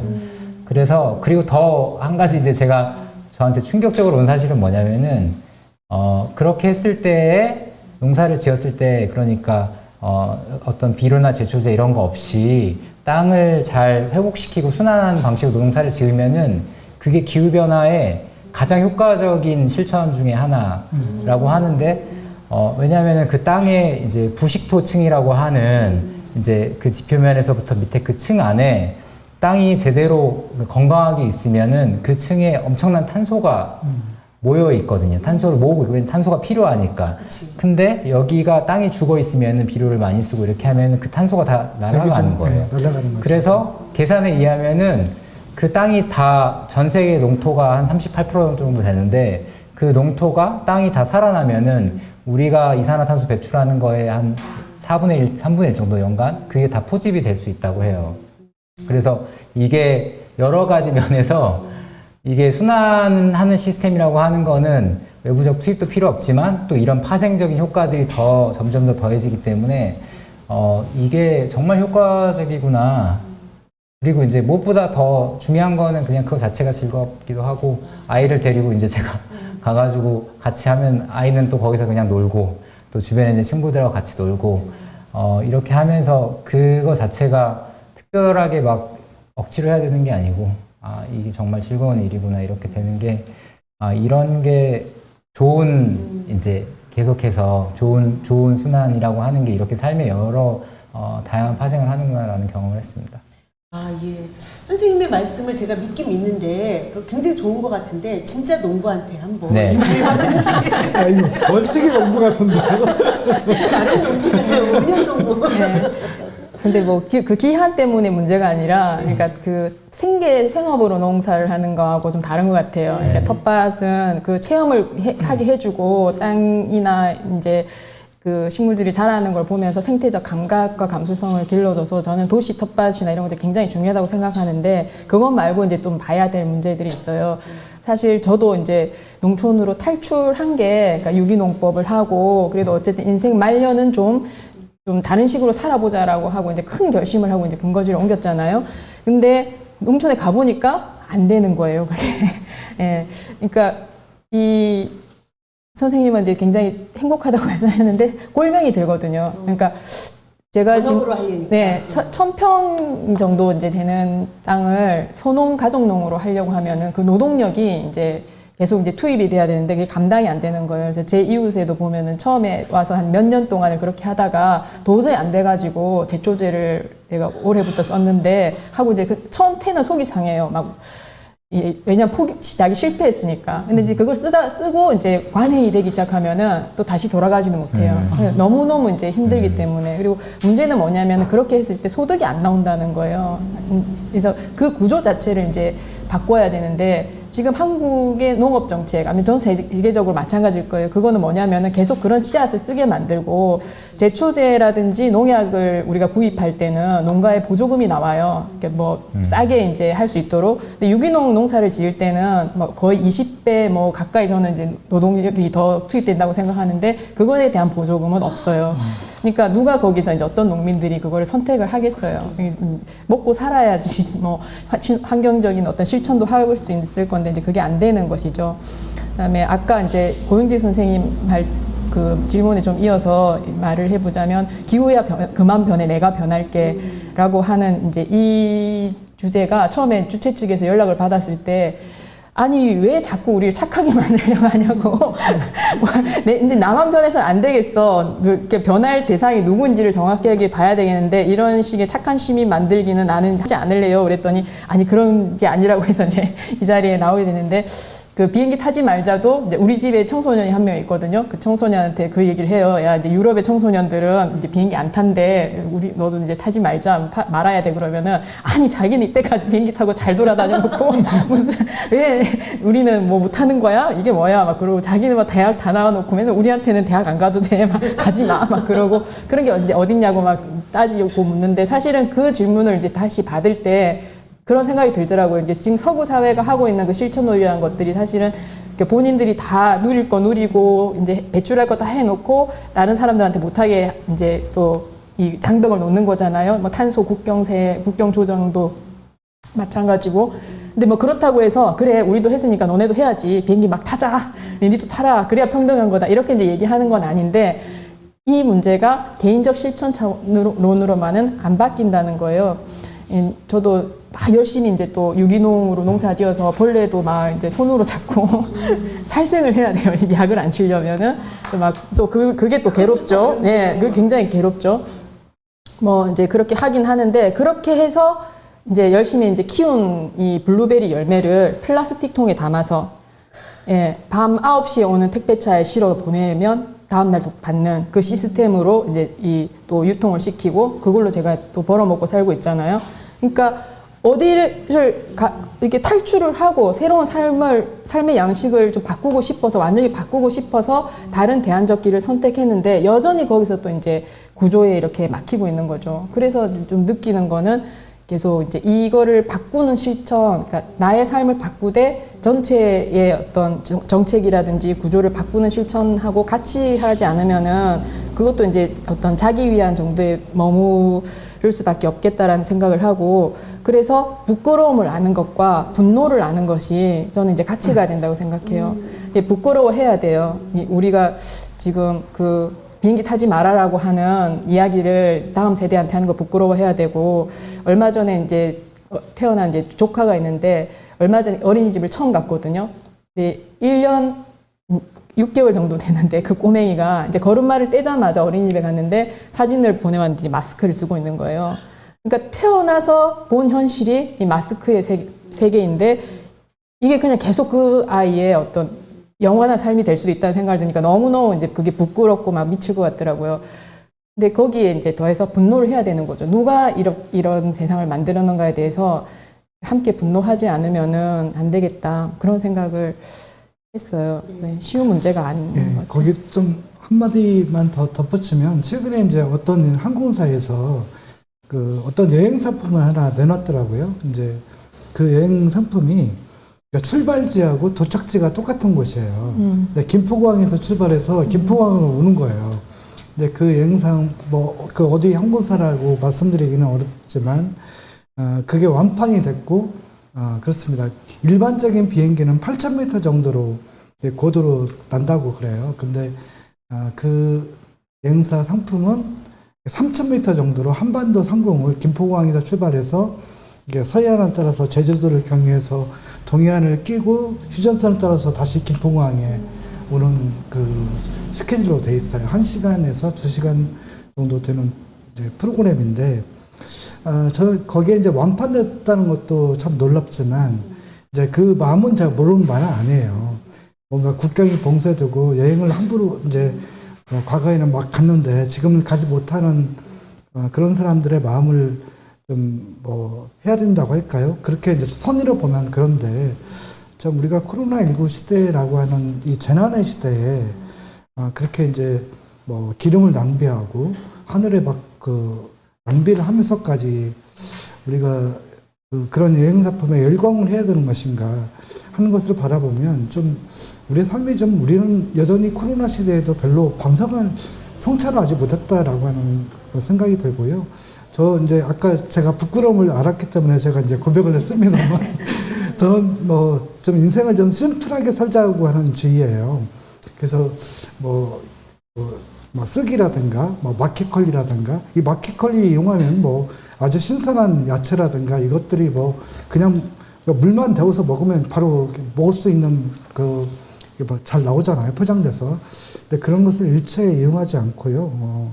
좀 뭐랄까 소비자로서의 어떤 정체성으로 보면 저 같은 사람이 많으면 아마 기업들 많이 망할 거예요. 네, 이 말씀 좀 덧붙이고 싶었습니다. 덜덜덜을 하게 되면은 자본주의 경제가 망해요. 네, 아까 또 이렇게 대안적인 삶을 살게 되면은 김치 냉장고 한 대를 마을 사람들이 다 이렇게 나눴으면은 가전회사가 망하겠죠. 그래서 저는 그것도 굉장히 중요한 어떤 저항적 실천이라고 생각을 해요. 예, 그래서 대안을 가지는 거예요. 우리가 작게 가지고도 살 수 있는 방법들을 계속해서 살 수 있는 길은 찾아야 되고, 그러나 또 한편 그렇게 이제 뭐 내구성을 이렇게 떨어뜨린다든가 하는 일을 못하게끔 또 규제를 해야 되고, 이거를 이제 동시에 해야 되는 거죠. 그리고 자본주의 경제가 망해야 된다고 생각해요. 그래야지 공동체가 살고, 흙도 살고, 땅도 살고, 지구도 살릴 수 있다. 그러니까 이 자본주의 경제를 지키면서, 성장을 계속하면서 이 지구도 살리자라고 하는 이 생각은 이제 버려야 된다라고 생각합니다. 동시에 갈 수 없는 것은 분명하다. 그 프랑스의 그 세르주 나띠루 같은 사람은 그 이제 가전제품 어떤 연환이 있으면, 이를테면 뭐 제록스 같은 복사기가 있으면 이게 뭐 10,000장을 복사하면 이게 고장나요. 그렇게 설계를 이렇게 한다는 거죠. 근데 그런 것을 이제 계획적인 진부화라고 이렇게 설명을 하던데, 좀 우리가 무엇을 위한 기술인가, 또 무엇을 위한 과학인가. 최근에 이제 뭐 이 포스트 휴머니즘에 대한 우리가 이제 큰 주제로 얘기하고 있습니다만, 많은 경우에 과학기술은 포스트 휴먼보다도 오히려 트랜스 휴먼을 더 강조하는 것 같아요. 트랜스 휴먼. 네, 더 인간의 어떤 그 신체적인 능력이 쇠퇴하는 것에 맞서서 그것을 더 연장하고 확장하려고 하는 그런 기술을 더 이렇게 과장하지, 어떤 포스트 휴머니즘에 대한 성찰은 별로 보이지 않는 것 같고요. 그런 점에서 요즘에 저는 뭐 느린 과학이라고 하나요? 그런 움직임들이 있더라고요. 과학자들 사이에서 그런 느린 과학에 대한 어떤 사유나 그런 어떤 실험들이 좀 현실에서 구체화되고, 좀 과학기술에 대해서 지나치게 사람들이 환상을 갖지 않게 하는 그런 교육 같은 게 좀 중요하다, 이런 생각합니다. 예, 교육 얘기가 나와서 그런데 저기 그 화면에 보면은 그 중등교사 임용에서 환경 분야 또는 생태 분야 교사 TO가 제로라고 한대요. 근데 이제 우리가 그런 것들 전문적인 이런 교사들로부터 아이들이 이제 교육도 받고, 또 우리도 사회적으로 교육도 받고, 예부분에서도 교육받고, 이런 과정이 좀 이렇게 각성이 좀 있고 위험성에 대해서 좀 충분히 인식해야 되는데, 그럴 기회가 없는 게 참 문제다라고 하는 얘기를 이렇게 이준 선생님과 그다음에 이랑 선생님이 계속 반복해서 이렇게 좀 써주셨습니다. 근데 우리 신원 선생님은 공동체에서 색대 교육을 내부적으로 이렇게 하고 계신 걸로 알고 있는데, 저 부분에 대해서 좀 얘기를 좀 보태주실 수는 없을까요? 네. 내부적으로 하는 생태 교육과 아마 학교 이 시스템에서 하는 이 교육이 꼭 같을 수는 없겠지만, 그렇죠. 제가 학교를 다니 너무 오래돼가지고 사실 기억이 나지는 않습니다. 학교에서 생태교육을 받았는지 잘 모르겠고. 네, 근데 이제 중요한 거는 그게, 지금은 이제 아이들은 말로 하는 거랑 실제 삶이 다르다는 걸 너무 금방 알잖아요. 그래서 이제 더 이상 학교 교육에서 뭔가 기대하지 않기도 하는 것 같고, 그래서 그런 데서 진정성, 그러니까 쇼라고 하셨는데 이게 쇼구나라는 거를 뭐 금방 포착하기 때문에, 그래서 그렇지 않은 교육? 애들이 정말 들었을 때 정말 그거에 대해서 신뢰할 수 있는 교육을 하느냐가 중요하다는 생각이 들고, 이제 그거는 뭐 학교에서도 그렇고, 또 학교를 벗어나서 뭐 이제 마을에서 가족들하고 있는 관계에서도 일관되게 똑같은 방식으로 아이들이 경험하느냐, 이런 게 중요한 것 같아요. 그래서 그런 면에서 생각했을 때, 그러니까 이제 아까 이야기하신 것처럼 어떤 개인이 가지고 있는 한계에 대해서 너무 절감하고, 사실 개인이 바꿀 수 있는 것은 지속하기도 어렵고, 자본주의라고 하는 거대한 시스템 안에서 이거 위에 다른 게 있다라고 상상하기 되게 어렵잖아요. 그렇죠. 상상력 자체가 제한되고 있는 저도 이제 태어났을 때부터 저는 자본주의에 살아왔고, 그치. 당연히 뭔가 필요하면 사는 거고, 이제 이렇게 했는데, 뭐 제 친구들 같은 경우는 이제 친구들이 많이 홍천으로 갔는데, 거기서는 뭔가 필요하다 그래서 사질 않더라고. 좀 지나니까 필요하면 당연히 만드는 거지 이렇게 생각하고, 근데 이제 이런 것들 다르게 그냥 경험하는 거, 일상에서, 그게 이제 중요한 경험이라는 생각이 들고, 근데 그거는 개인이 하긴 어려운 것 같아요. 이제 주변에 누구나 다 그런 삶을 살고 있을 때, 아, 이게 자본주의가 아니라 다른 삶을 이제 어떻게 보면 몸으로 경험해 가는 게 더 중요하다는 생각이 들고, 이제 저는 아이가 4살이거든요. 근데 제가 아이를 이제 처음에 태어나서 지금까지 아이 물건을 거의 산 적이 없어요. 근데 이제 제가 그걸 자각을 하지 못하고 있었어요. 그러니까 저는 아이를 키웠을 때부터 처음부터 뭐 육아와 관련한 기저귀부터 해가지고 뭐 아이 옷, 유모차 이런 거를 다 그냥 때가 되면 다, 왜냐면 계속 마을엔 아이들이 크고 있으니까 누군가 계속 준단 말이에요. 그리고 그 사람들도 그걸 뭐 집에 가지고 있을 이유가 없잖아요. 그쵸. 당연히 다 자기들도 이제 받은 거고. 그래서 저는 육아용품을 산 적이 없고, 처음에 아이를 이제 낳았을 때 너무 뭘 많이 주는데 아이를 안 키워봤으니까 뭐가 뭐에 필요한 건지 모르잖아요. 그래서 너무 많아가지고 다 한 군데다 넣어놓고, 아이가 이제 아이가 태어나서 막 정신이 없는데, 아, 이런 게 있으면 좋겠다라고 생각하는데 가보면은 그런 게 있는 거예요. 이게 그건가?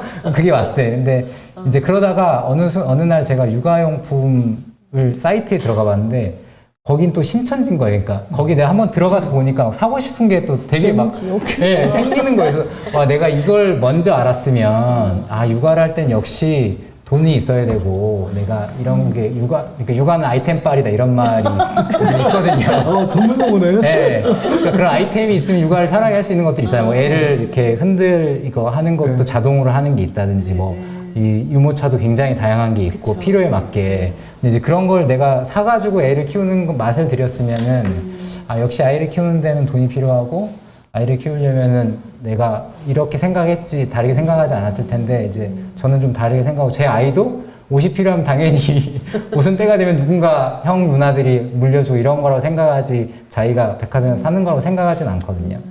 그러니까 이제 그런 자본주의 밖의 삶을 살 수 있는 어떤 그런 경험들이 이제 일상에 자연스럽게 있느냐, 그게 중요하지 않을까라고 생각을 합니다. 참 그게 쉽지는 않아요. 자본주의 밖의 삶이라고 하는 게 미니멀라이즈한 삶, 그 다음에 공유하는 거, 이게 그런 정도의 관계망이 있어야 되고, 그런 식의 그 자기 가치를 계속 지킬 수 있는 자기 안에서의 근력도 있어야 되고 그러는데 참 쉽지는 않은데, 아마 이제 4살짜리 그 어린이는 아마 그 공동체 안에서 자연스럽게 그런 것들을 그냥 그 아름아름 이제 학습하면서 특별히 교육을 안 받아도 아마 그 자연스럽게 배워나갈 거라고 생각이 드는데, 일반적으로 이제 우리 사회 전반적으로 기후 위기는 커지고, 학교에서는 그런 것들에 대해서 아무런 대처하지 않고, 부모들도 다 좀 헤매고 있고, 이거 어떻게 하면 좋은가 이렇게 고민하고 있을 때 어떤 식의 좀 처방들을 할 수 있을까요? 혹시? 제가 먼저 할까요? 아까 이제 어떤 분께서 채팅창에 이제 그 환경교육에 대한 말씀을 해주셨는데, 우리나라 교사가 초중고등학교 교사가 제가 알기로 한 50만 명 정도 되는 것을 알고 있습니다. 근데 50만 명 중에서 환경을 전담으로 하는 교사가 한 50여 명밖에 되지 않아요. 아, 있긴 있군요. 예, 있긴 있어요. 아마 그 제가 얼마 전에 서울의 숙문중학교 환경 그 전담교사, 제가 존함을 까먹었는데요. 그분이 쓴 칼럼을 이렇게 본 적이 있는데요. 보면서, 야, 우리나라 이 공교육 현장이 이렇게 망가졌구나, 라는 것을 생각했습니다. 한마디로 말씀드려서, 우리가 알고 있는 알미라고 하는 게, 지식이라고 하는 게, 아이들에게 전하는 지식이라고 하는 게, 어떤 문화의 핵심은 그 후세들에게 어떤 그 문화 DNA를 물려줄 것인가가 문화의 핵심인데, 정말 그 쓸데기 없는 것들, 그 어떻게 하면 남들을 지배하고 또 짓밟고 어떻게든 성공하는 삶을 살 것인가에 대한 지식만을 붓고 있다는 생각이 들었고요. 그런 점은 좀 하루빨리 좀 코로나 시대에 우리가 경각심을 갖고 바꿔야 될 것 같고요. 이와 관련해서 한마디 더 이제 덧붙이자면, 지난 9월 달에 문체부하고 한국문화예술교육진흥원에서 비대면 방식으로 이제 국제 포럼을 했는데 그게 아이테5라고 하는 총회가 있습니다. 세계 예술 교육자들을 대상으로 하는 그런 총회가 있었는데 거기에 이제 영국의 배우인 사이먼 맥번이라는 사람이 그 기조 발제를 하셨는데 그 발제문은 제가 나중에 입수해서 쭉 읽어봤는데요. 참 흥미로운 좀 그 서글픈 어떤 이야기가 그 실려 있었습니다. 이게 뭐냐면 옥스퍼드 주니어 그 사전에 이 자연과 관련된 단어들이 다 삭제되고 있다라고 합니다. 그러니까 옥스퍼드 주니어 사전에 그 아이들이 이제 꼭 필수적으로 알아야 될 단어들이 있지 않습니까? 뭐 자연과 관련돼서 숲이라든가 나무라든가 뭐 도토리라든가 이런 단어들이 설명할 때 이 자연에 관한 어떤 것을 빗대서 설명하는 것이 아니라 다 인공물로 대체되고 있다는 겁니다. 이런 것은 영국만의 과연 현상일까? 저는 한국 사회가 더 심하다고 생각이 듭니다.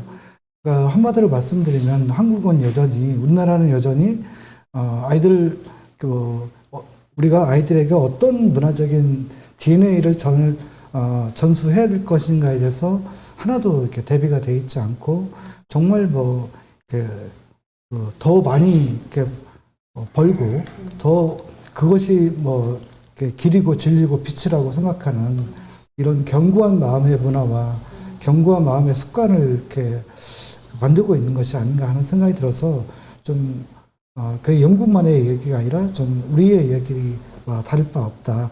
저는 이제 최유정 선생님이 전에 대학은 누구의 것인가에서 이제 그 알에 대해서 이렇게 설명한 대목 중에 머리로 아는 알도 중요하지만 더 중요한 것은 몸으로 아는 알미 훨씬 더 중요하다.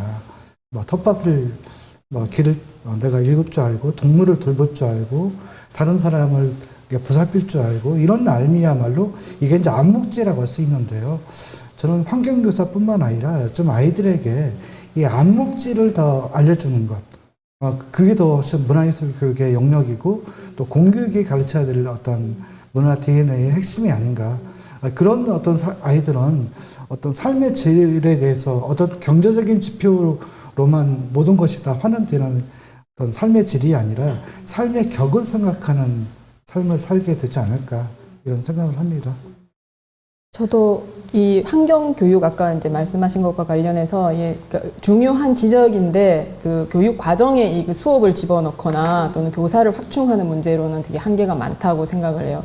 그 예전에 청소년들 이제 대학 거부 운동하는 청소년들하고 같이 이제 집담회 뭐 이런 걸 한 적이 있는데 거기서 이제 어떤 분이 이제 자기 어른들은 다 이제 그게 되게 중요하다고 생각해서 예술 쪽 교육을 강화해야 된다, 뭐 은미체가 너무 적다, 뭐 또는 어떤 분은 다른 분은 뭐 진로 교육을 해야 된다 등등등 얘기를 막 하니까 거기 있던 중학생이 이제 그런 얘기를 하는 거예요. 다 좋은 말씀이고 우리 그런 거 너무 받고 싶은데 시험 제도가 있는 상황에서는 절대 그거는 그런 식으로 실현될 수 없다라고 하는 거예요.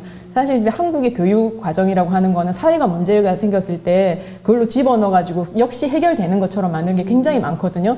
진로 교육도 마찬가지잖아요. 사회가 실험을 낳고 있는데 학교에서 진로 교육을 아무리 받은들 실험 문제가 해결이 되나요? 그렇지는 않잖아요. 근데 이제 그런 착시 효과처럼 환경 교육도 마찬가지예요. 지금 그린 뉴딜 한다고 하면서 각 지자체별로 기후 에너지 센터를 만든대요. 그러면 시민 환경 교육도 강화하고 이 환경 교사가 없는 이유는 이제 그 교사 인원들을 계속 이제 증설하지 않고 학령 인구 감소한다고 이제 정원을 계속 감축하면서 다 외주화를 시켰어요. 이런 특수한 교육들에 대해서는 기후 에너지 센터가 만들어지면 그 센터에서 또 학교에 파견 나가서 그런 교육을 하겠죠. 근데 그 교육이 영지 선생님 말씀하신 대로 아는 거예요. 그러니까 사범대 교대에 나와서 전혀 이 왼쪽 가슴에라도 농부의 흔적이 아직도 안 남아있는 그 분이 이제 막 열심히 공부해서 그것도 머리로 안 거잖아요. 또 이제 그거를 머리로 가르치고 이게 과연 될까라고 하는 생각을 하는 거예요. 그래서 정말로 이제 생태적 전환을 해야 된다고 생각하면 우리 지금 뭘 해야 되냐면 입시 철폐 운동을 해야 돼요.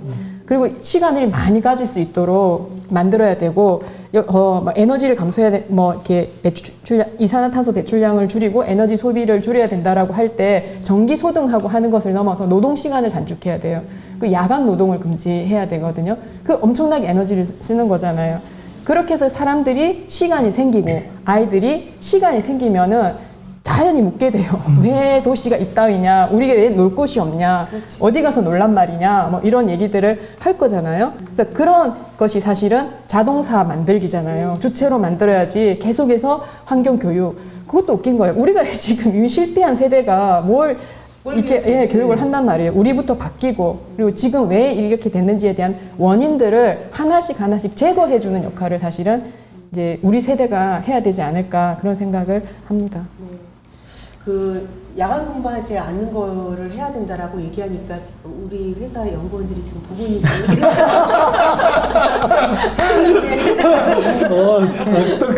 당장 위협이 되네요.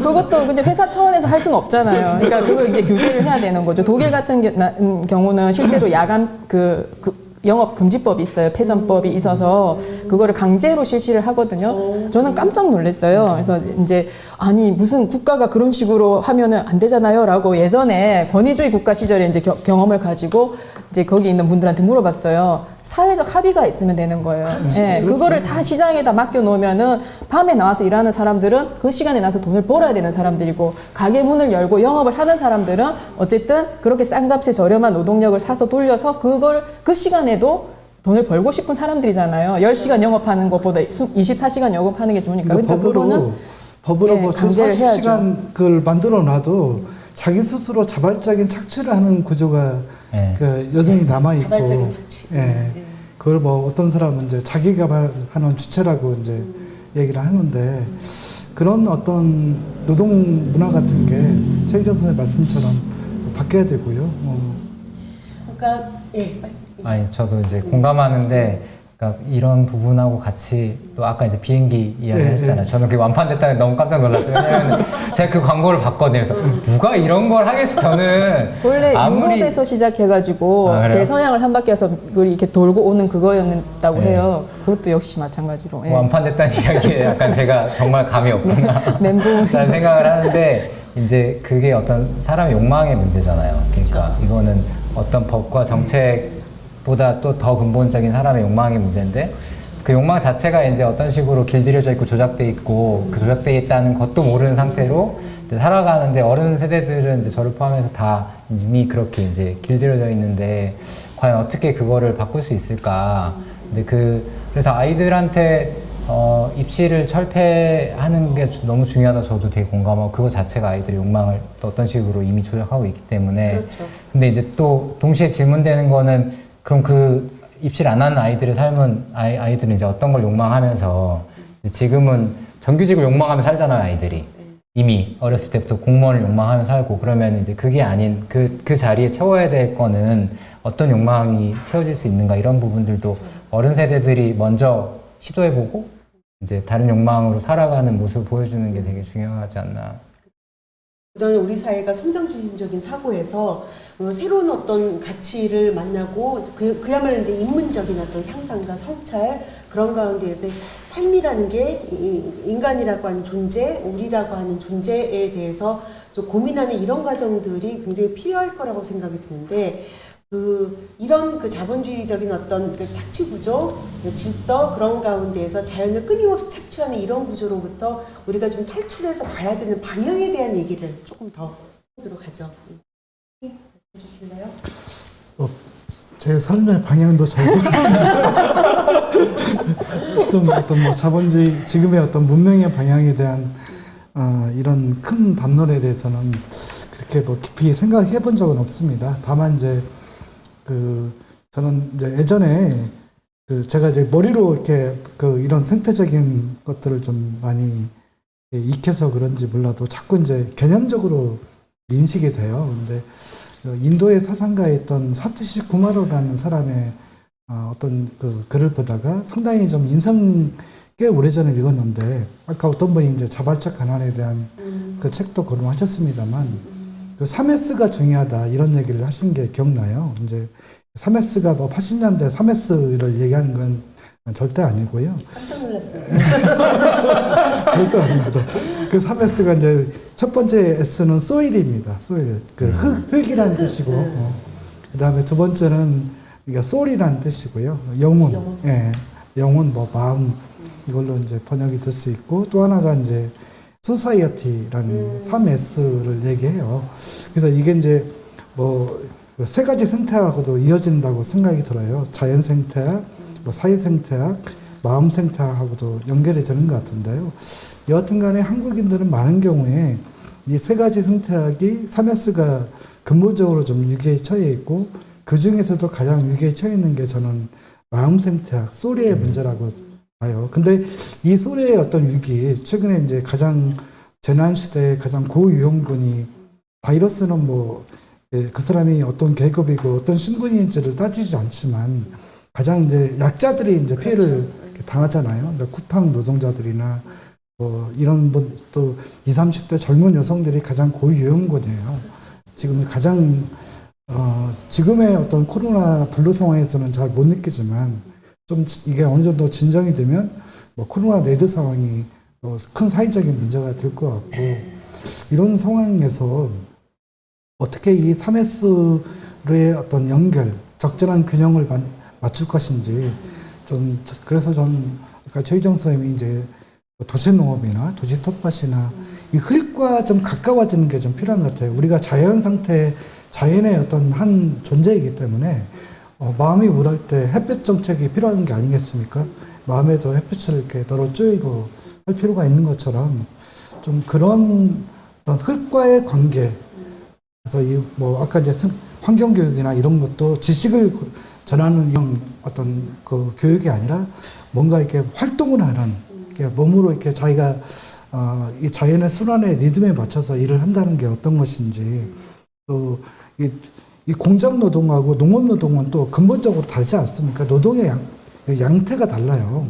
공장 노동이야 뭐 어떤 그 기계의 리듬에 몸을 맞추지만 그 자연의 리듬에 그 농업 노동을 맞추게 되지 않습니까?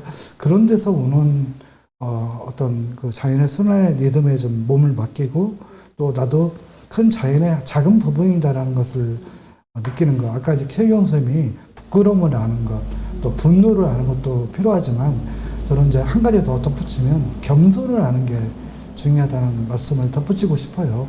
이 흙이란 말이 라틴어 어원이 이제 후무스라는 말이고, 이 후무스라는 말이 겸손을 뜻하는 휴밀리티라는 말하고 연관이 되어 있는데, 우리가 흙으로부터 멀어지고 대지로부터 멀어지면서 이 겸손의 의미를 많이 잃어버린 것은 아닌가, 이런 좀 뼈아픈 성찰이 좀 필요한 것 같습니다. 예, 굉장히 중요한 말씀인데, 하도 모르는 사람이 이름이 많이 나와가지고 저 맞는 건가 한번 검색해보고 싶네요. 맞을 겁니다. 예. 아까 이제 그 성장 중심에서 우리가 어떤 방향으로, 그러니까, 성인들이, 그렇게 경쟁주의적이고 성장 중심적이고 입시 중심적인 이런 삶이 아니라 다른 삶의 모습들을 직접 실천하는 것이 굉장히 중요하다라는 말씀을 해주셨고, 우리 고영재 선생님은 그런 상황에서 1차적으로 탈출할 수 있는 것으로서 흙을 말씀해 주셨어요. 예, 이 흙이라는 게 굉장히 상징하는 의미가 좀 클 거라고 생각이 드는데, 혹시 선생님 여기 좀 덧붙이실 말씀. 그리고 흙이라는 것은 결국은 공존의 의미라고 하고 회복의 의미라고 할 것 같은데, 동물과 함께 또 공존하는 이런 얘기까지 보태서 얘기해 주시면 좋을 것 같아요. 그러니까 아까 이제 거주지 말씀하셨는데 이제 공동체도 말씀하셨고, 근데 그 거주지가 없고 공동체가 없는 사람들, 그러니까 공동체를 만들 수 없는 사람들, 거주지를 가질 수 없는 사람들은 그럼 어떻게 해야 되느냐, 이런 이제 고민이 남더라고요. 그거를 이제 사회적으로 만들어야 되겠죠. 그러니까 가장 사실 위험한 거는 고립되어 있고 이렇게 혼자서 그걸 다 감당해야 되는 상황이에요. 이렇게 농사도 지어보면은 똑같은 일을 하더라도 혼자 할 때 굉장히 힘들거든요. 근데 둘이 셋이 할 때는 또 재밌어져요. 이제 근데 공장 노동도 저는 마찬가지라고 생각해요. 이제 근원적인 물론 차이가 있지만, 예전에 이제 공장 노동자들이 숙련 노동을 할 수 있었을 때, 그러니까 그 한 공장에서 정년 할 때는 정년이 이제 그 공장에서 계속해서 경험이 이제 축적이 되면은 사실 빠삭하거든요. 그럼 이제 장악할 수 있는 거예요. 현장에 대한 판단력도 생기고, 그 공장 안에서의 노동자들끼리의 어떤 또 공동체적 관계나 맞아요. 안전망이 생기는 거예요. 근데 지금 노동에서 소외되지 않는 삶이 가능해져요. 네. 네. 그리고 뭐 부당한 것이 이제 뭐 요구가 있을 때도 같이 단결할 수도 있고, 근데 그거를 못하게 하는 방법이 사실은 내부 연한을 단축시키는 것과 똑같은 이제 노사 관리 기술이 이제 들어가는 거예요. 그래서 계속해서 숙련되지 못하도록 파견 하청 제도도 마찬가지 비정규직화하는 것도 그런 거잖아요. 2년마다 잘라서 계속해서 이제 돌리고 요새는 평생교육 이라고 해가지고 계속해서 이제 신참자가 되라고 해요. 새로운 직업을 계속 가지라라고 하고 또 이제 세계적인 이 밸류체인 속에서는 이 전체 공정에 대해서 어떤 노동자가 그 감을 가질 수가 없어요. 오래 한 자리에서 머물러서 하면은 비록 그것만 하더라도 다 알거든요. 이게 어떤 전체 이제 생산 공정 속에 내 일이 있다라는 걸 알고 예를 들어서 보이콧 할 수 있어요. 내가 어떤 식으로 조금 조작을 하면은 이거를 조금 멈춰 세워서 내가 쉴 수 있겠다라는 걸 알 수가 있는데 그게 세계적 차원에서 분산됐다고 생각해 보세요. 도저히 이제 그림이 안 그려지는 상황이고 다 이제 고립된 존재들이 되는 거예요. 반면에 자본가들은 굉장히 큰 단결권을 가졌어요. 기에 대해서요. 국제적 차원에서 연대할 수 있고 단결할 수 있고 다보스 포럼처럼 부자들 맨날 모여가지고 엄청나게 단결하잖아요.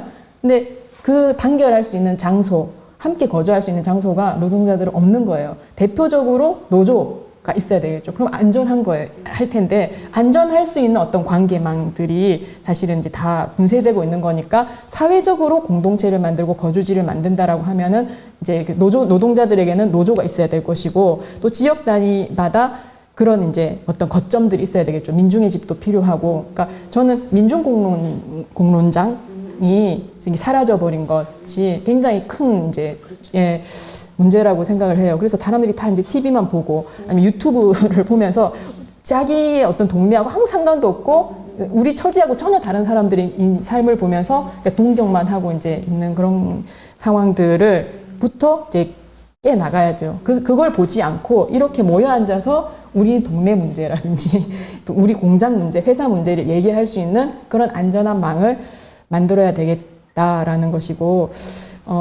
생각나는 이제 기사가 있는데 며칠 전에 본 건데 올해 1월부터 6월까지 6개월 동안에 여성 자살자 수가 1924명이래요. 저는 깜짝 놀랐어요. 그러니까 이거는 바이러스보다 더 치명적인 거예요. 바이러스에 의해서 죽은 사람들이 아니에요. 스스로 목숨을 끊은 사람들인데 그만큼 이제 절벽에 이제 섰다는 거고 똑같이 이 코로나가 덮쳐도 먼저 실직과 해고를 당하는 사람들은 누구였는가라고 하는 걸 이렇게 묻고 있는 거죠. 그 위험을 이제 또 어떻게 할 거냐라고 보면은 역시 아까 선생님 말씀하셨던 함께 키우는 그런 안전망들이 있어야 되는 건데 이게 그냥 자발적인 어떤 이걸 하려면 또 사회관계가 있는 사람들, 사회적 자본이 있는 사람들만 그 관계를 구축할 수가 있거든요. 근데 지금 우리는 그게 없는 사람들부터 눈길을 돌리고 거기서부터 이제 뭐가 필요한지를 찾아서 만들어낼 수가 있어야 돼요. 예. 관계망을 만드는 거, 흙 얘기하셨고, 그러니까 흙으로 들어가서 그 가운데에서 자연과의 관계를 맺는 그런. 저 우애를 피하기위해서 한마디 말씀드리면. 우애를 피해서 제가 뭐 자연의 주자 이런 말씀을 드리는 것은 아니고요. 네. 우리가 흙을 생각한다는 것은 네. 이게 삼농에 대한 어떤 새로운 관심의 환기, 이게 있는 것 같아요. 이제 농업이나 농사나 농민에 대한 그 생각. 지금 뭐 언론을 봐도 삼농에 대한 뭐 농민 얘기 전혀 나오지 않고 어떤 농민에 대한 얘기 거의 나오지 않고 그냥 뭐 관광지, 그 지역은 어떤 특산물이 많이 나. 이걸로만 기억되는, 호명되는 이런 지역은 서울의 식민지에 불과하죠. 흙에 대한 얘기를 우리가 생각한다는 것은 그 농업의 문제, 좀 그동안 지탱 가능한 어떤 그 해온 게 농업이 그 역할을 해온 거지 않습니까? 농업에 대한 관심, 농민에 대한 뭐 직거래를 한다든가, 뭐 어떤 수비적 대도시에 살더라도 저는 충분히 농촌과 농업과 농민과 이렇게 연결돼서 할 수 있는 일들이 많이 있을 것 같고요. 또 이 노동운동 말씀하셨지만 노동운동이 지금 퇴로가 없어요. 공장 밖에는 절벽이에요. 그러니까 어떤 생존을 위한 투쟁이 너무 이제 격화되고 그런 양상을 띠는데, 그러니까 농업이라는 어떤 그 퇴로가 있다고 한다면 좀 다를 거라고 봐요. 울산 같은 데 보면 지금 한 해 베이비 부모 세대가 본격적인 은퇴 시기가 되면서 한 해 평균 한 7,000명에서 10,000명 정도가 뭐 대량으로 지금 신중년 세대들이 나오고 있는데, 그 사람들이 그동안 한마디로 말씀드리면 무슨 현대자동차에 20년을 근무해도 10년 동안은 앞바퀴만 만들었고 10년 동안은 뒷바퀴만 만들었고 제 얘기 같습니다. 이런 걸 좀 바꾸려는 차원에서 회의를 말씀드린 겁니다. 네, 예. 본질적이고 본원적인 부분들에 대한 회복을 말씀해 주셨고, 관계망을 구축하는 거 굉장히 중요하다. 지금 당장에 고립되어 있는 사람들의 위험에 대해서 우리 모두 좀 관심을 가져야 되고, 관계망 속에서 이렇게 엮어서 이렇게 관계를 만드는 이런 활동들이 좀 필요하지 않을까라는 말씀을 주셨습니다. 선생님도 여기에 좀 보태서. 예. 네.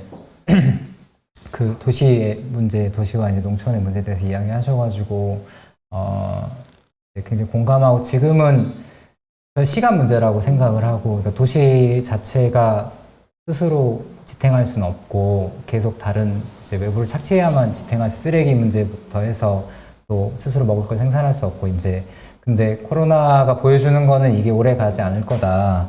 이제 위기가 보여주는 거는 이제 이게 실제로 튼튼하지 않은 구조다라는 거를 드러내고 있기 때문에 이제 언젠가 위기는 곧 닥칠 텐데 어떻게 준비해야 되는가라고 했을 때 이제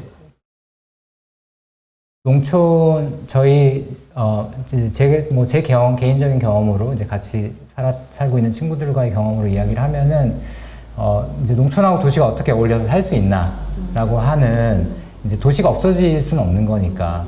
그렇다고 하면 농촌과 도시가 어울려 살 수 있는 방식은 무엇인가라고 하는 거에 대해서 되게 어떤 이제 구조적인 새로운 관점이 필요하다라는 생각이 들고, 거기에 있어서 지금까지의 접근은 도시 소비자를 위해서 농촌이 어떻게 봉사할 수 있는가라는 거였다고 생각을 해요. 도시 사람들의 입맛에 맞는 것들을 하는 이제 그러한 구조가 아니라, 농촌이 더 근원이 돼서 농촌이 주는 생기와 이제 뭐 그걸 제가 환상적으로 생각하는 건 아니고, 이제 저희도 10년 넘게 이제 농촌에서 같이 농촌과 도시가 하는 구조를 고민해 오면서 하고 있는데, 그렇게 했을 때 농촌에서도 사람들이 도시와 같이 간다고 하면은, 저희 같은 경우는 이제 공동체 안에 농촌도 있고 도시도 있기 때문에 서로 도시에서 버는 것들이 또 농촌으로 가고, 농촌에서 만드는 것들이 도시로 오고, 이런 구조 안에서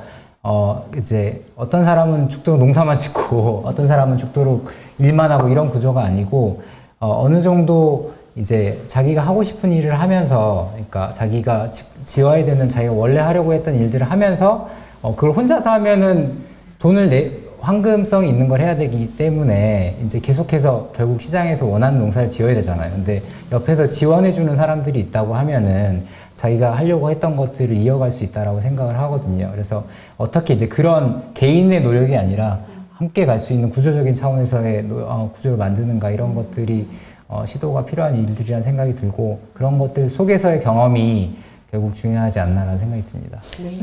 갑자기 들으면서 그 생각이 나는데, 예전에 이명박 정부 시대에 그 교육부 표어가 100만 명이 한 명이 100만 명을 먹여 살린다였거든요. 이렇게 똑똑한 능력자 한 명이 무능력한 100만 명을 먹여 살릴 거니까 그 한 명을 키우는 게 이제 우리 교육의 목표가 돼야 된다라는 건데, 사실 100만 명을 먹여 살리는 한 명이 농부거든요. 예.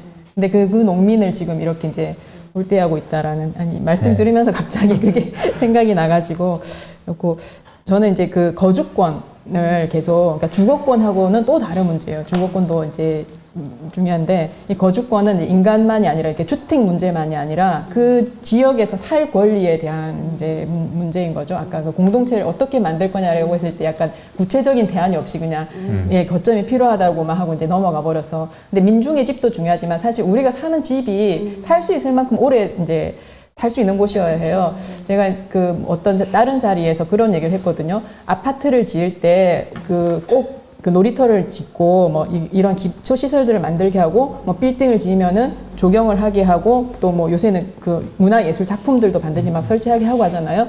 그것과 마찬가지로 학교를 지으면 반드시 텃밭을 만들고 아파트 단지를 지으면 반드시 그만큼의 이제 텃밭을 만드는 그런 법도 한번 생각해 볼 필요가 있다라고 좋은 것 같네요. 그죠? 네. 너무 좋죠. 근데 이제 뭐라고 하냐면 2년 있다가 떠날 사람들이 전세 오르면은 못 살 사람들이 텃밭을 만든다고 해서 그걸 어떻게 하겠냐고. 그러니까 황폐화 되는 거죠. 그러니까 그거의 조건은 뭐냐면 장기 거주가 가능하고 여기서 뿌리 내리고 살 수 있는 사람들 있을 때 이제 가능한 거잖아요. 그걸 할 수 있는 방법은 이 세입자 차원에서 계속 생각을 해야 되니까 집 있는 사람들 입장에서 정책을 설계하는 것이 아니라 오래 하려고 하는 사람들의 입장에서 그거를 설계를 이제 해야만 되는 거고, 아까 이달고 시장 잠깐 얘기했지만 에어비앤비 주택들 다 이제 임대주택으로 이제 전환시키는 그런 법안들을 추진하고 있고, 베를린에서도 그 주택회사, 임대회사가 소유한 잉여주택 분들을 다 몰수하는 법안이 통과가 됐거든요. 그래서 그런 이제 방식으로 계속 거주민들을 만들어야 되는 거죠. 또 이제 우리가 그 거주민들이라고 생각하면 우리의 거주 공동체에서 제일 먼저 추방된 존재들이 동물들이에요. 예. 동물들이 다 추방돼서 사는 곳에서 볼 수가 없잖아요. 어딘가에 격리되어서 수용소에서 무슨 일을 당하고 있는지도 모르고, 사실 우리가 이제 만나는 거는 다 가공된 어떤 육류 제품들이나 이런 것들을 통해서만 이제 만나고 있는데, 사실은 그게 이제 다 같이 그런 식의 이제 그 거주권의 운동들이 함께 진행이 돼야 돼요. 예. 우리가 2시간을 꼬박 이야기를 했는데 얘기가 지금서부터 다시 또 이제 주렁주렁 열릴 것 같은 그런 분위기입니다. 저희가 세 차례 생활 속 인문 릴레이 포럼 세 차례를 쭉 하면서 나의 문제를 이야기했고, 관계, 우리의 문제를 얘기했고, 그다음 우리가 살 환경에 대한 이야기를 하면서 기후변화, 기후위기에 대한 이야기를 했습니다. 이 기후 이야기를 이야기하다 보니까 우리가 기술 맹신에 의해서 사실은 뭐 나중에 다 해결될 거 아니야? 라고 하는 아니한 지점도 있었고요. 또 한편으로는 기후위기가 당장에 무슨 일이 있는 것처럼 우리가 다시 또 그것에 식민화돼서 아무것도 실천하지 않고 공포에 떠는 이런 과정에 대한 지적도 있었습니다.